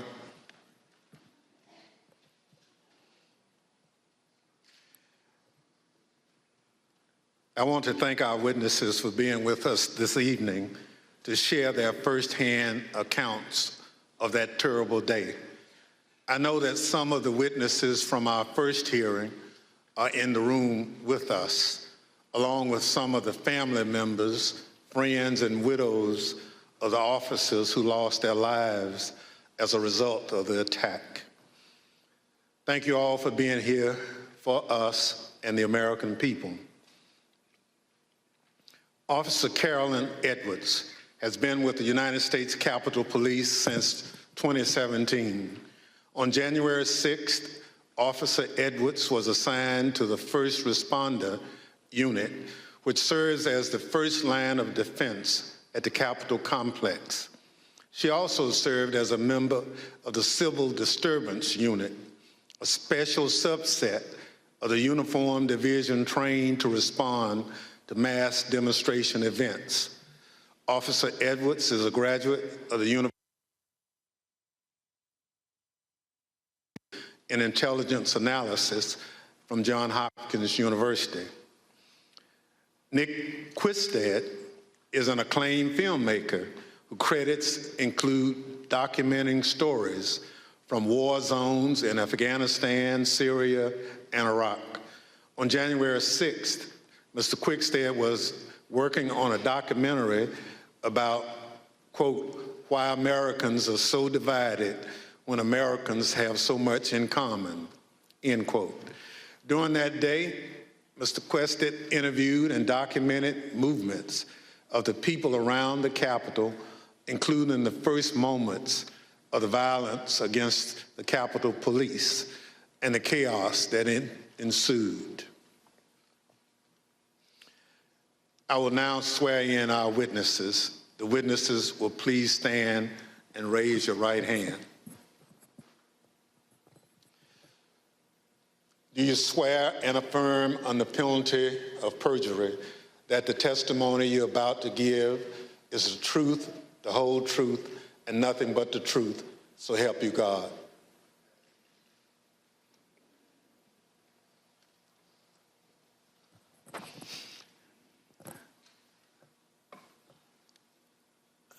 Let the record reflect the witnesses answered in the affirmative. Without objection, the witness's statement will be included in the record. Pursuant to Section 5C8 of House Resolution 503, I recognize myself for questioning. As you saw just a few minutes ago, the Proud Boys instigated the first breach of the Capitol just before 1:00 p.m., where rioters pushed over barricades near the Peace Circle at the foot of the Capitol.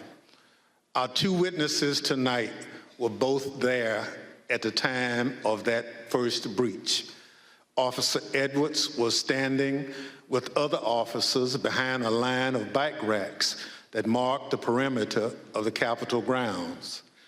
She bravely tried to prevent an angry crowd from advancing on the Capitol.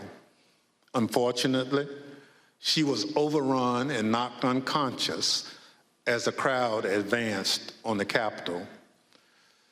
Mr. Quickstead was a few yards away from Officer Edwards, taking footage of the Proud Boys as part of his work on a documentary film.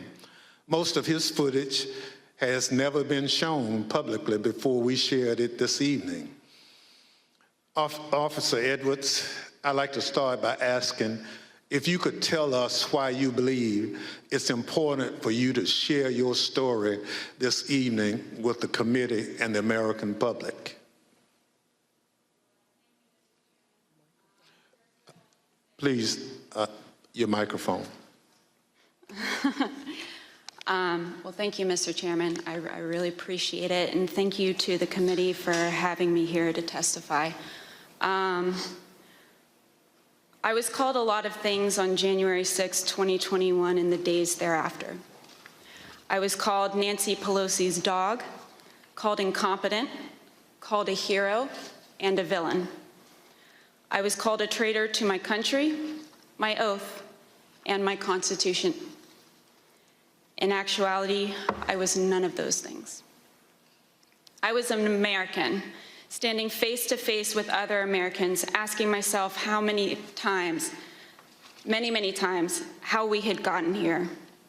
I had been called names before, but never had my patriotism or duty been called into question.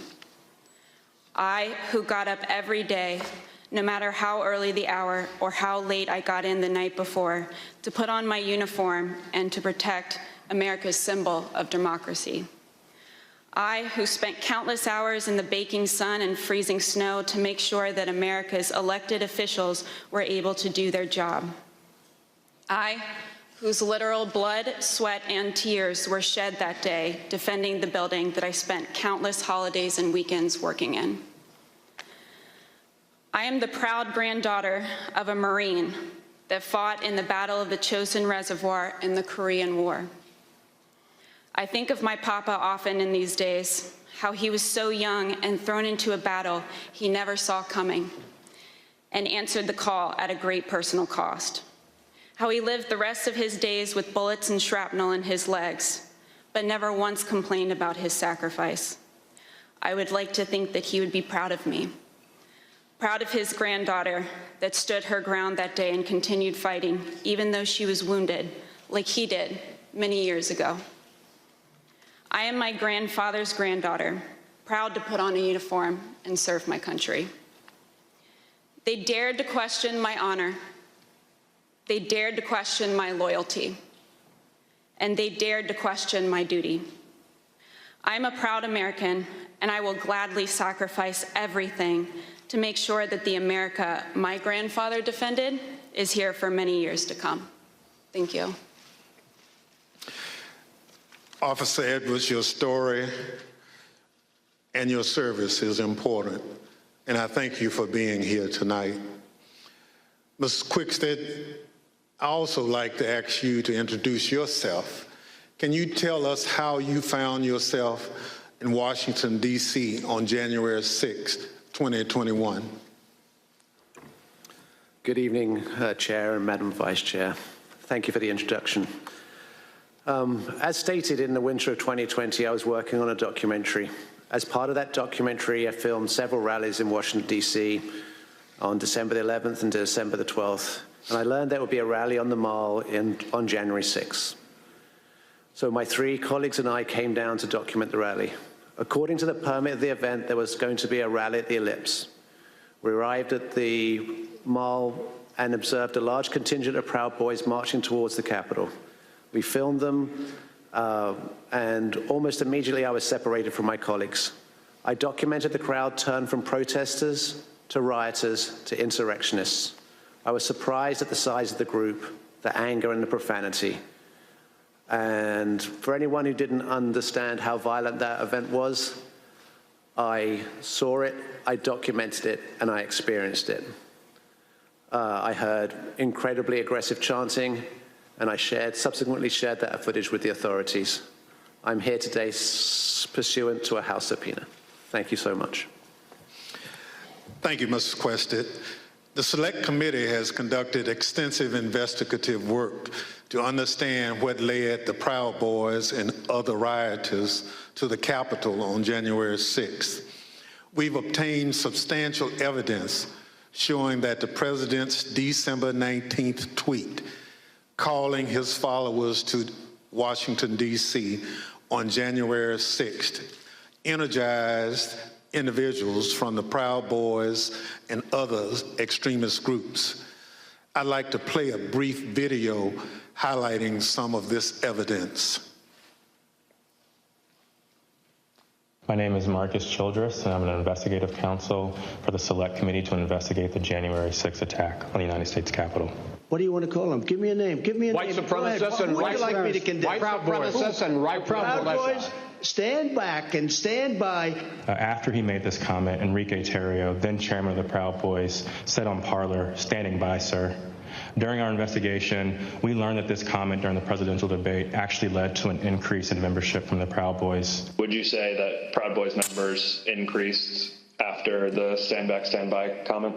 Exponentially. I'd say tripled probably, with the potential for a lot more eventually. And did you ever sell any stand back and stand by merchandise? One of the vendors on my page actually beat me to it, but I wish I would have made a stand back, stand by shirt. On December 19th, President Trump tweeted about the January 6th rally and told attendees, "Be there, we'll be wild." Many of the witnesses that we interviewed were inspired by the president's call and came to D.C. for January 6th. But the extremists, they took it a step further. They viewed this tweet as a call to arms. A day later, the Department of Justice describes how the Proud Boys created a chat called the Ministry of Self-Defense Leadership Chat. In this chat, the Proud Boys established a command structure in anticipation of coming back to D.C. on January 6th. The Department of Justice describes Mr. Tarrio coming into possession of a document called the 1776 Returns, which describes individuals occupying key buildings around the United States Capitol. The Oath Keepers are another group that the committee investigated. You better get your ass to D.C., folks, this Saturday. Yeah, if you don't, there'll be no more Republic. But we're not going to let that happen. It's not even an if. It's either President Trump is encouraged and bolstered and strengthened to do what he must do, or we wind up in a bloody fight. We all know that. The fight's coming. The Oath Keepers began planning to block the peaceful transfer of power shortly after the November 3rd election. And according to the Department of Justice, Stuart Rhodes, the Oath Keepers leader, said to his followers that we were not going to get through this without a civil war. In response to the December 19th, 2020 tweet by President Trump, the Oath Keepers focused on January 6th in Washington, D.C. In response to the tweet, one member, the president of the Florida chapter, put on social media, "The president called us to the Capitol. He wants us to make it wild." The goal was for the Oath Keepers to be called to duty so that they could keep the president in power, although President Trump had just lost the election. The committee learned that the Oath Keepers set up quick reaction forces outside of the city in Virginia where they stored arms. The goal of these quick reaction forces was to be on standby just in case President Trump invoked the Insurrection Act. Did the Oath Keepers ever provide weapons to members? I'm going to decline to answer that and put them at grounds for due process grounds. In footage obtained by the committee, we learned that on the night of January 5th, Enrique Tarrio and Stuart Rhodes met in a parking garage in Washington, D.C. There's mutual respect there. I think we're fighting the same fight, and I think that's what's important. The committee learned that the Oath Keepers went into the Capitol through the east doors in two stack formations. The DOJ alleges that one of the stacks went into the Capitol looking for Speaker Pelosi, although they never found her. As the attack was unfolding, Mr. Tarrio took credit. In documents obtained by the Department of Justice, Mr. Tarrio said in an encrypted chat, "Make no mistake, and we did this." Later on that evening, Mr. Tarrio even posted a video which seemed to resemble him in front of the Capitol with a black cape, and the title of the video was Premonition. The evidence developed by the Select Committee and the Department of Justice highlights how each group participated on the attack on the Capitol on January 6th. In fact, the investigation revealed that it was individuals associated with the Proud Boys who instigated the initial breach at the Peace Circle at 12:53 p.m.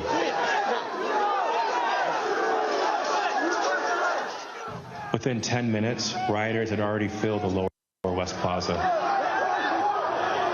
By 2 o'clock, rioters had reached the doors on the West and the East plazas. And by 2:13, rioters had actually broken through the Senate wing door and gotten into the Capitol building. A series of breaches followed. At 2:25 p.m., rioters breached the east side doors to the rotunda.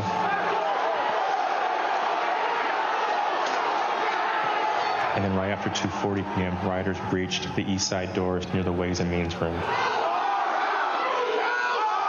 Once the rioters infiltrated the Capitol, they moved through the crypt, the rotunda, the hallways leading to the House chambers, and even inside the Senate chambers.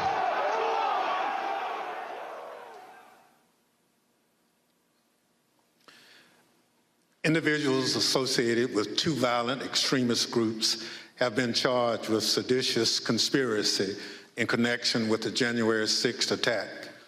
One is the Oath Keepers. They are a group of armed anti-government extremists.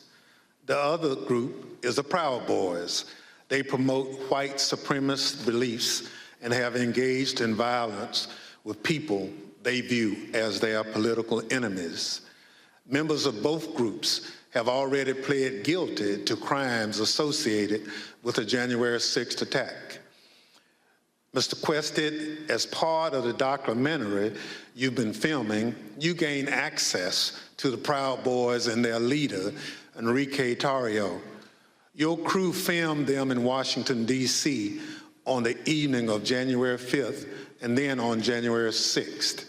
On January 5th, the night before the attack, you were with the head of the Proud Boys, Mr. Tarrio, in Washington, D.C. on the evening of January 5th and then on January 6th.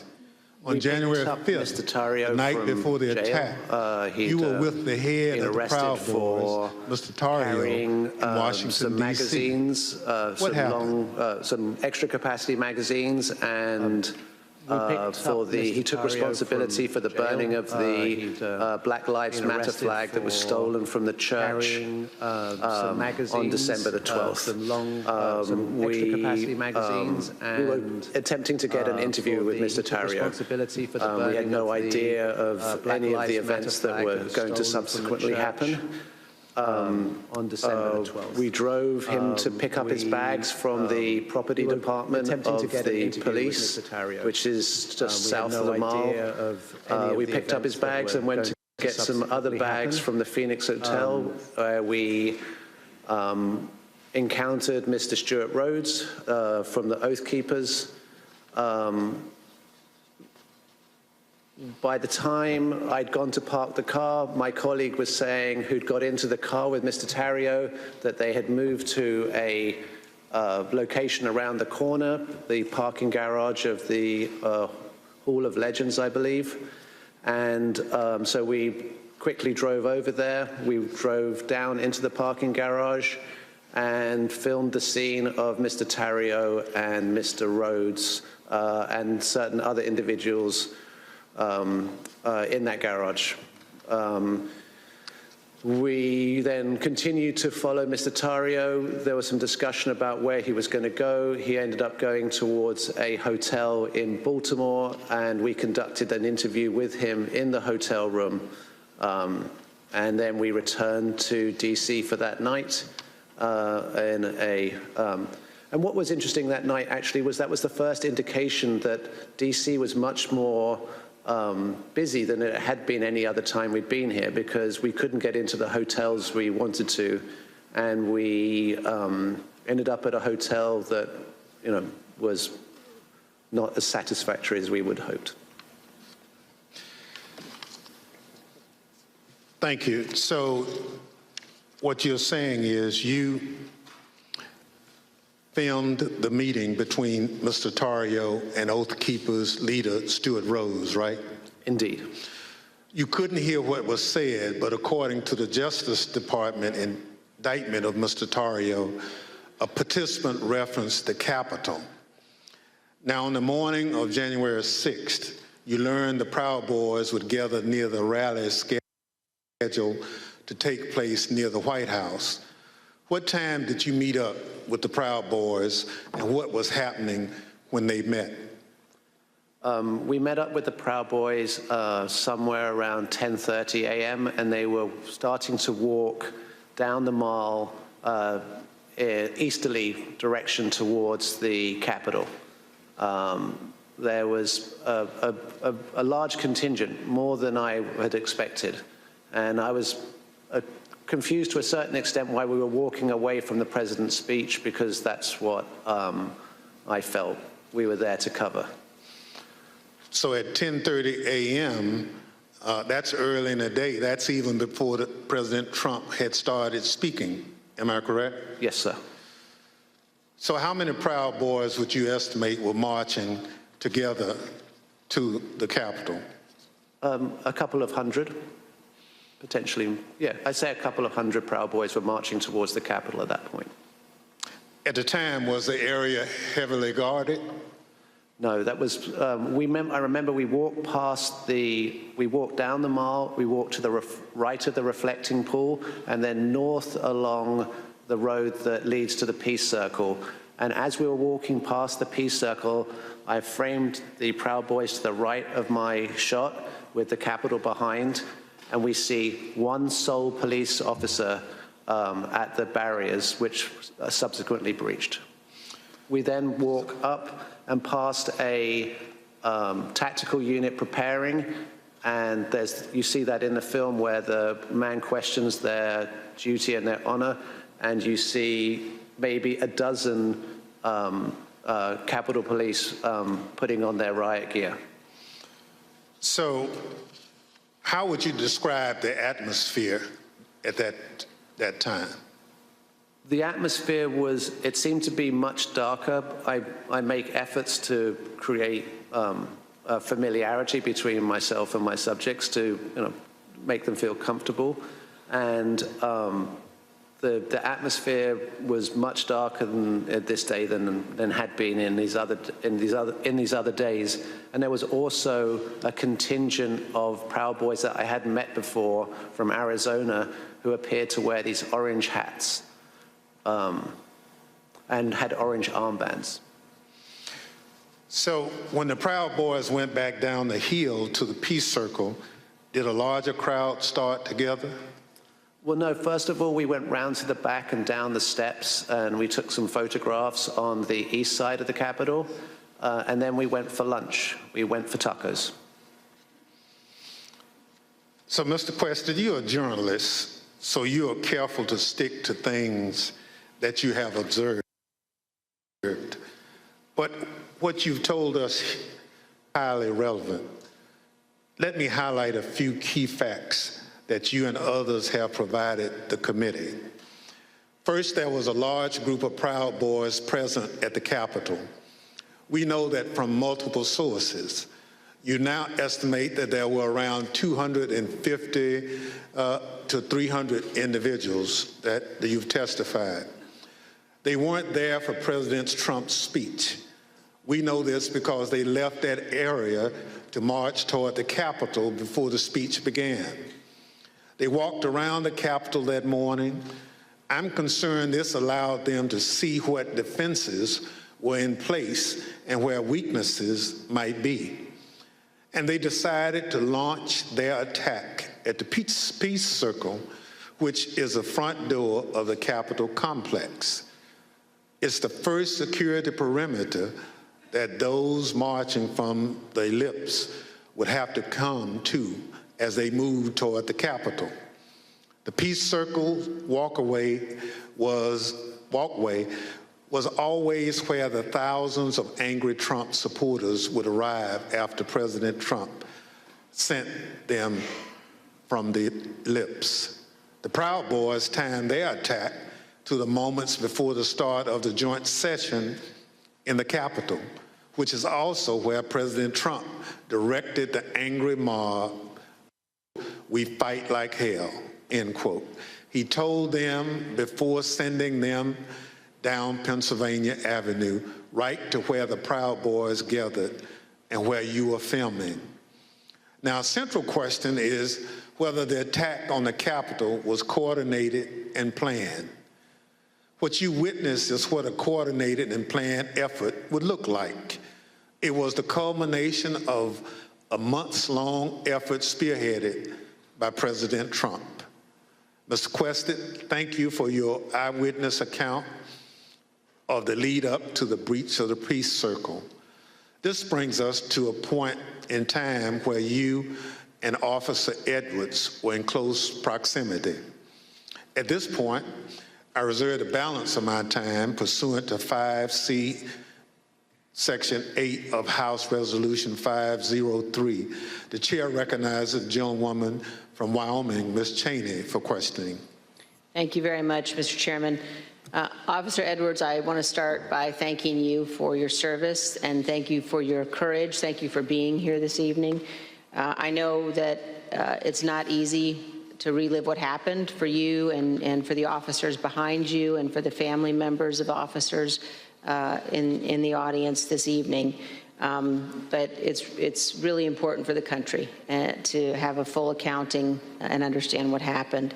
I want to start, Officer Edwards, with a short clip that shows the horrible moment when you were injured as the peace circle was breached.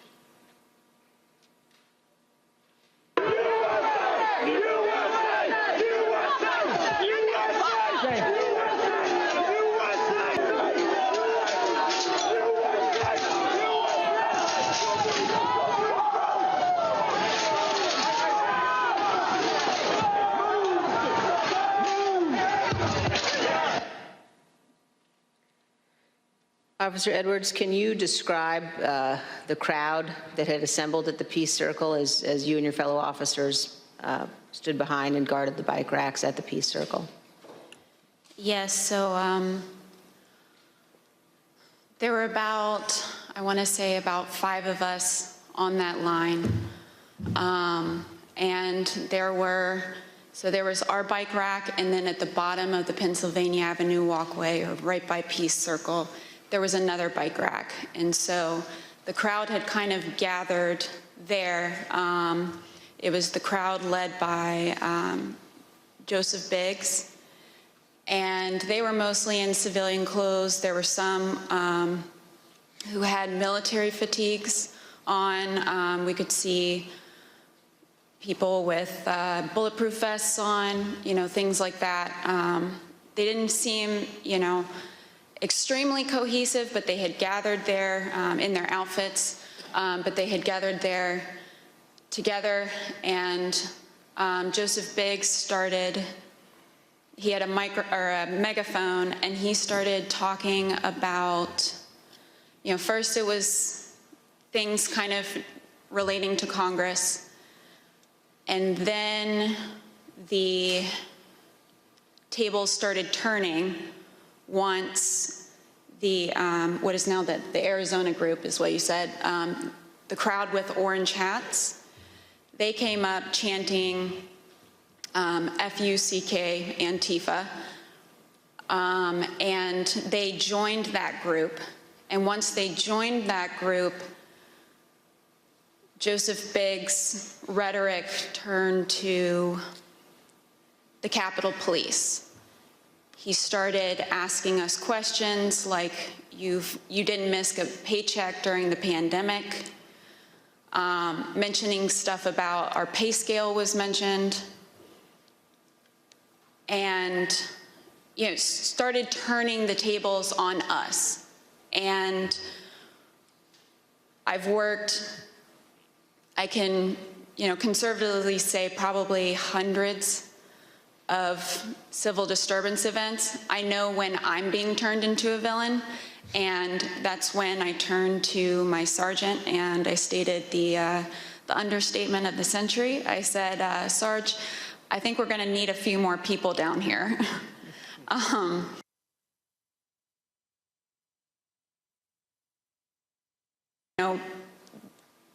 think they started conferring. They went a little silent. They started conferring among each other.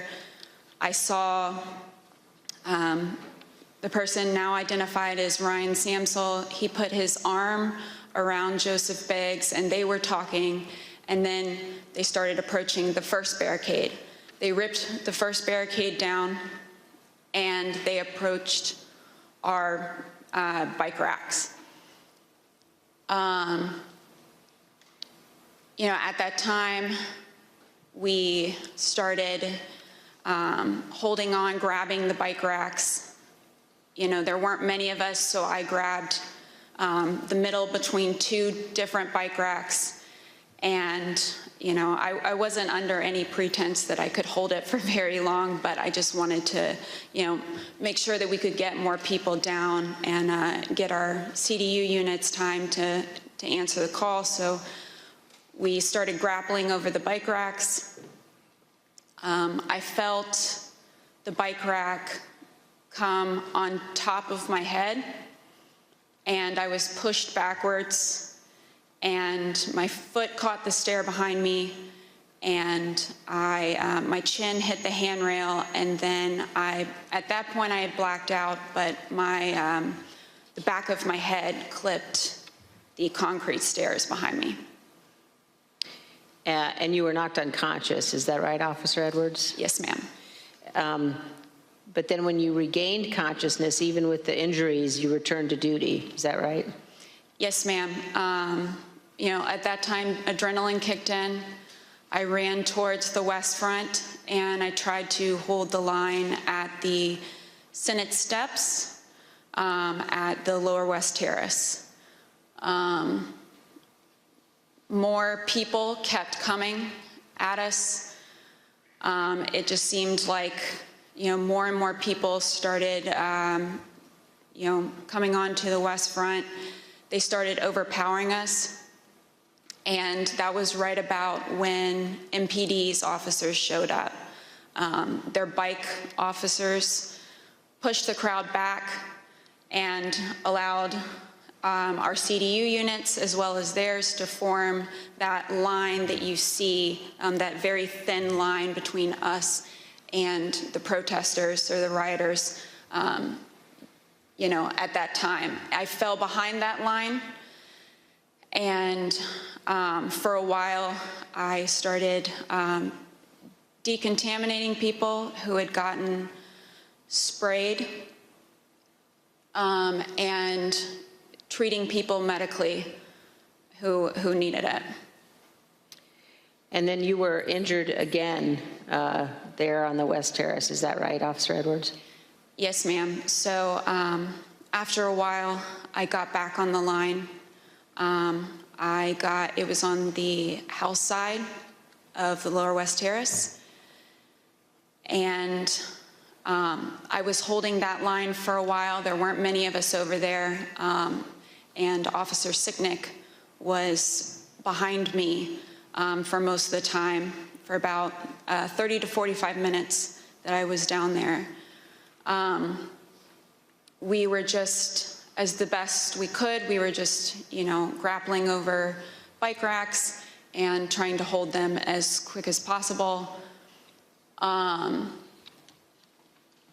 of a sudden, I see movement to the left of me, and I turned, and it was Officer Sicknick with his head in his hands. And he was ghostly pale, which I figured at that point that he had been sprayed, and I was concerned. My, cop alarm bells went off, because if you get sprayed with pepper spray, you're going to turn red. He turned just about as pale as this sheet of paper. And so I looked back to see what had hit him, what had happened, and that's when I got sprayed in the eyes as well. I was taken to be decontaminated by another officer, but we didn't get the chance because we were then tear gassed. And we are going to play just a brief clip of that moment that you've just described, Officer Edwards.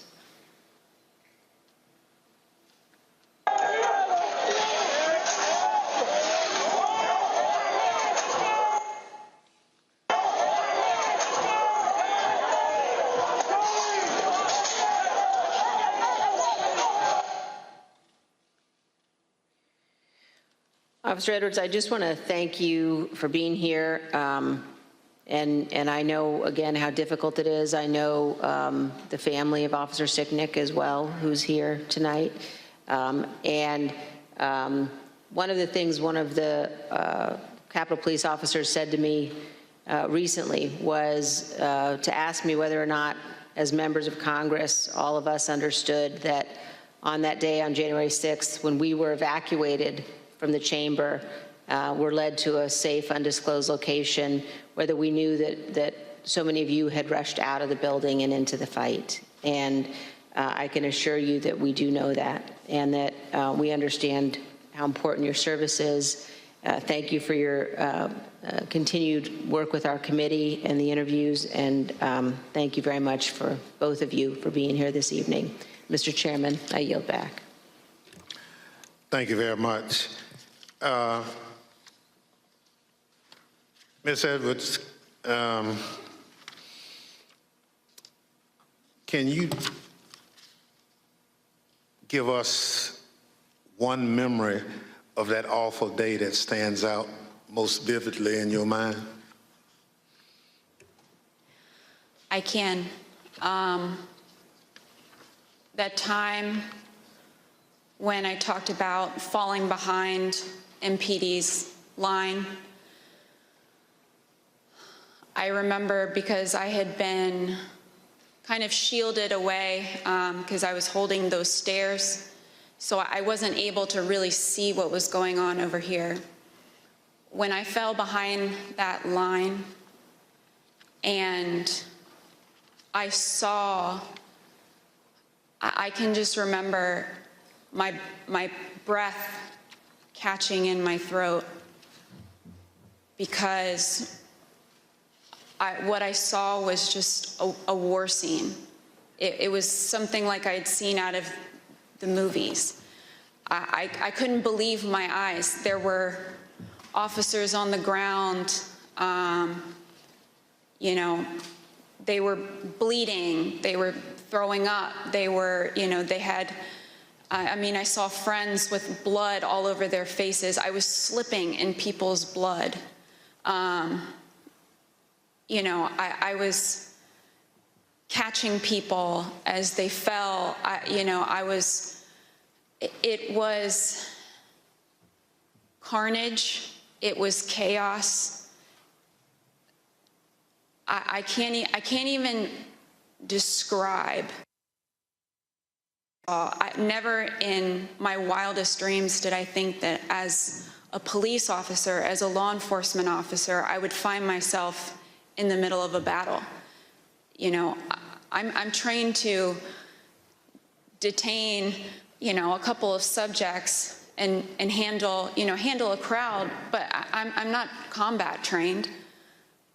And that day, it was just hours of hand-to-hand combat, hours of dealing with things that were way beyond any law enforcement officer has ever trained for.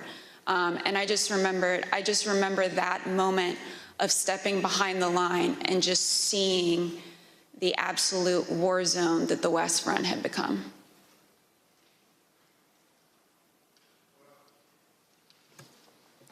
Let me thank you for your service and obviously your bravery that you have told the world about tonight. It's unfortunate that you had to defend the Capitol from fellow Americans. None of us would ever think that that would have to happen, but it did. So let me thank our witnesses for joining us tonight and sharing their experiences with America. Throughout my chairmanship of this committee, I've continuously vowed that this committee will ensure a comprehensive account of the heroic acts on January 6th, and that we will follow the facts wherever they lead. Your testimony is an essential part of that record and helps us do our job. Mr. Quested, thank you for sharing your footage and your account of the day's events with us. The images you recorded and have shared with the committee do a better job than any of our words in reinforcing the violence of January 6th. We hope that the power of your footage help encourage all Americans to consider how citizens with so much in common could viciously brawl at the seat of their democratic government. Officer Edwards, thank you for your brave service, as I indicated, on January 6th, and all you did to protect us, and most importantly, our democracy. If you and your fellow officers hadn't held the line against those violent insurrectionists, we can only imagine the disaster that would have ensued. Your heroism in the face of danger is admirable, and your will to continue to protect and serve despite your serious injuries should be an inspiration to all of us. We wish you a continued recovery and look forward to seeing you back in uniform sometime soon. The members of the Select Committee may have additional questions for tonight's witnesses, and we ask that you respond expeditiously in writing to those questions. Without objections, members will be permitted 10 business days to submit statements for the record, opening remarks, and additional questions for the witnesses.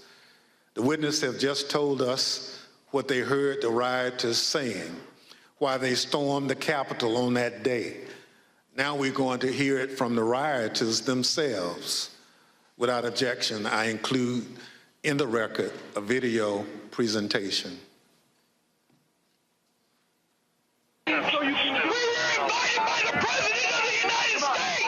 What really made me want to come was the fact that, I had supported Trump all that time.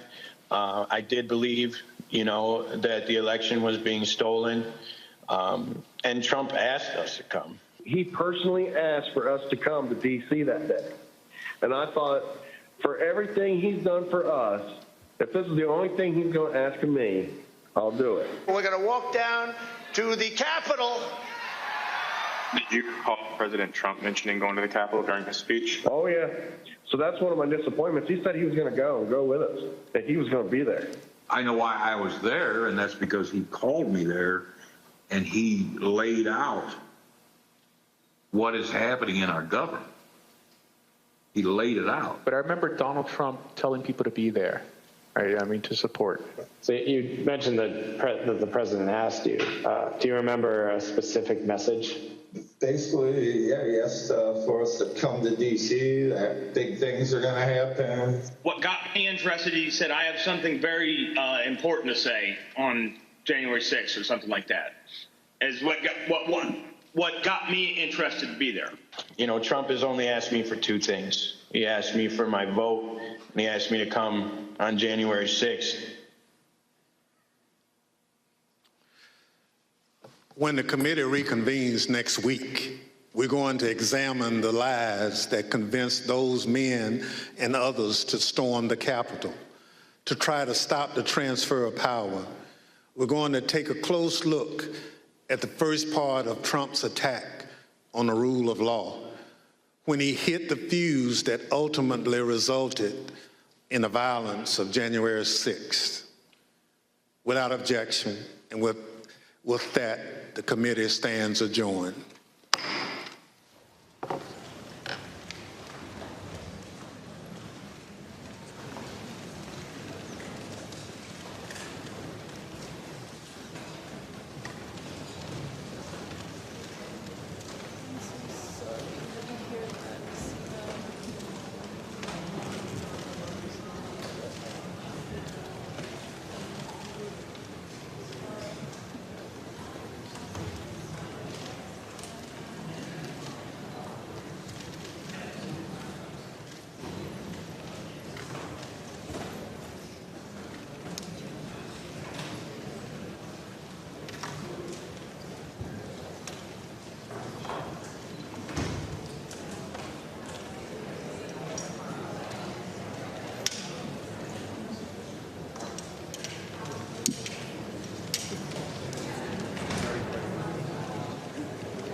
prosecuting agency. We're putting the evidence up there.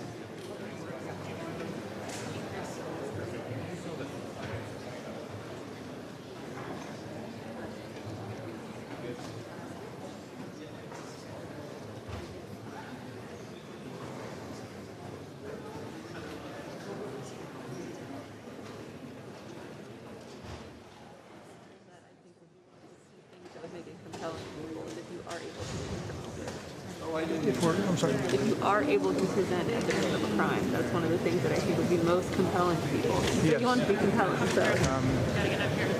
No, we just want to tell the truth. We're just trying to get the facts out. So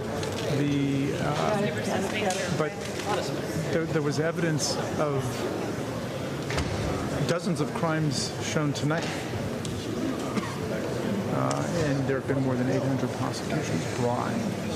So, unfortunately, this is a cesspool of criminal activity that is staring America in the face. Thank you.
Very, very close. No, I know. All right, man, thanks again. Yeah, I'll go back to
questions or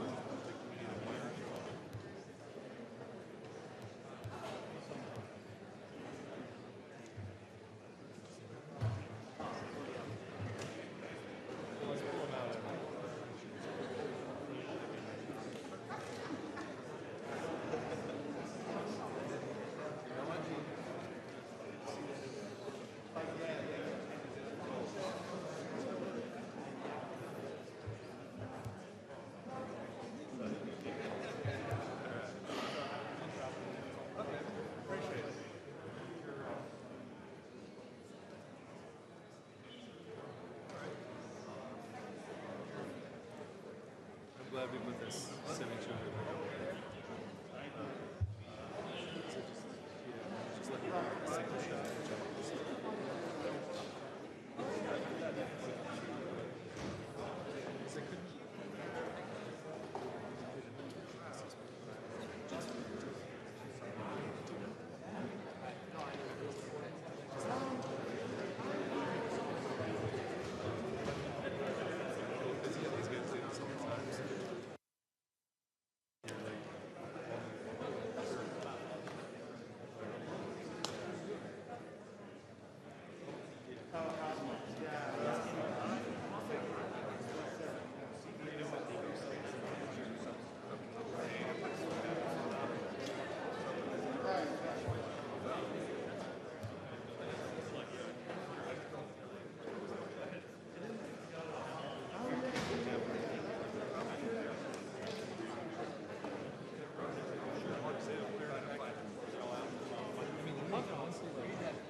I know, because I'll be here Saturday, Sunday. I know. Good seeing you. Right. Thank you, guys. Not for that. Not for this. Yeah.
I'm okay to go 100 days? Yeah. 200 to 600 Wednesday? There we go. I'm okay to go 100 days. Yeah, go ahead. No, leave that here. Leave it here. We'll find it. Let's put it up here at top.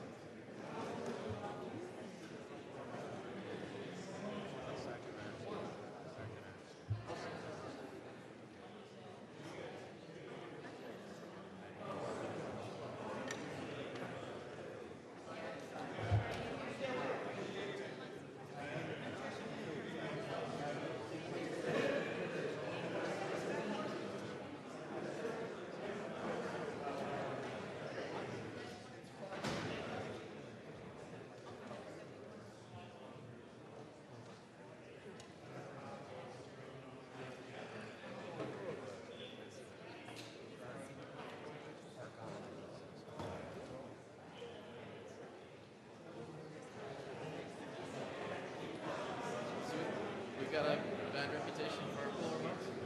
Oh, do we? No, yesterday in the office you said it was 50. That's cold leg. But I think it worked okay tonight. I haven't heard any complaints. No one's texting me, so we haven't gotten any. I'm sure they're coming. It's always open season on Jonathan. We still got several hours left in the night. Especially while it's happening.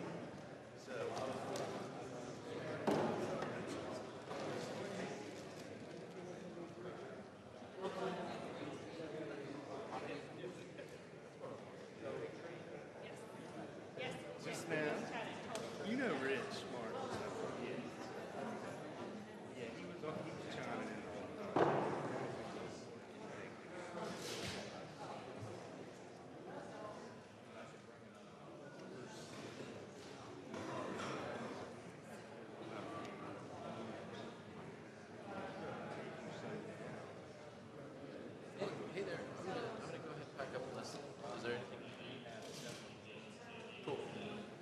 Awesome.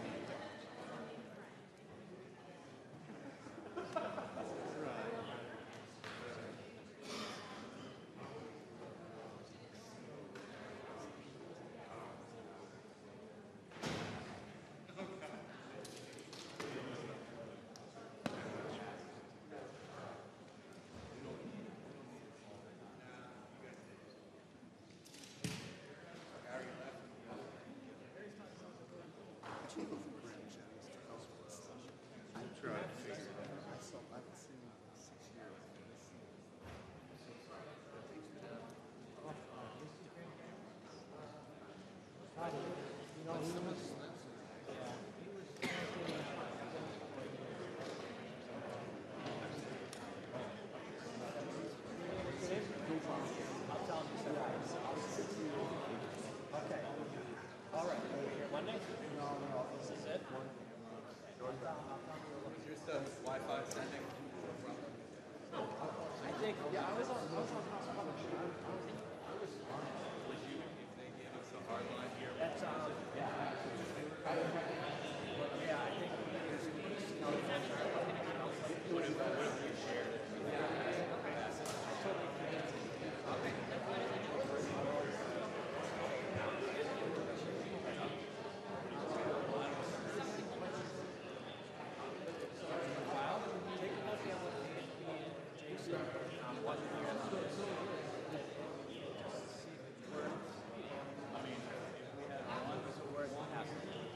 Yeah.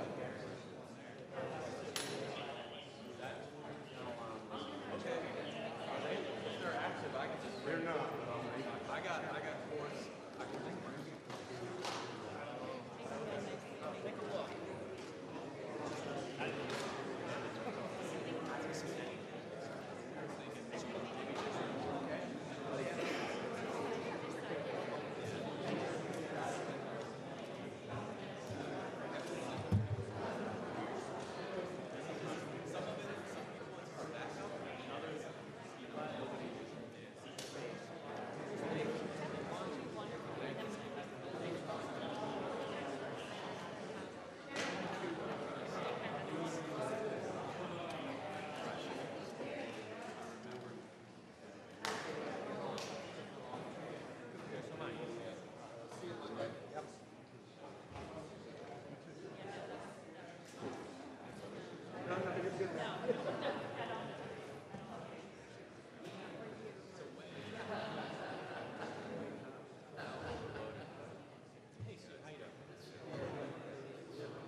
All right. Cool. All right. Thank you. Yep. Thank you. Thank you. Bye.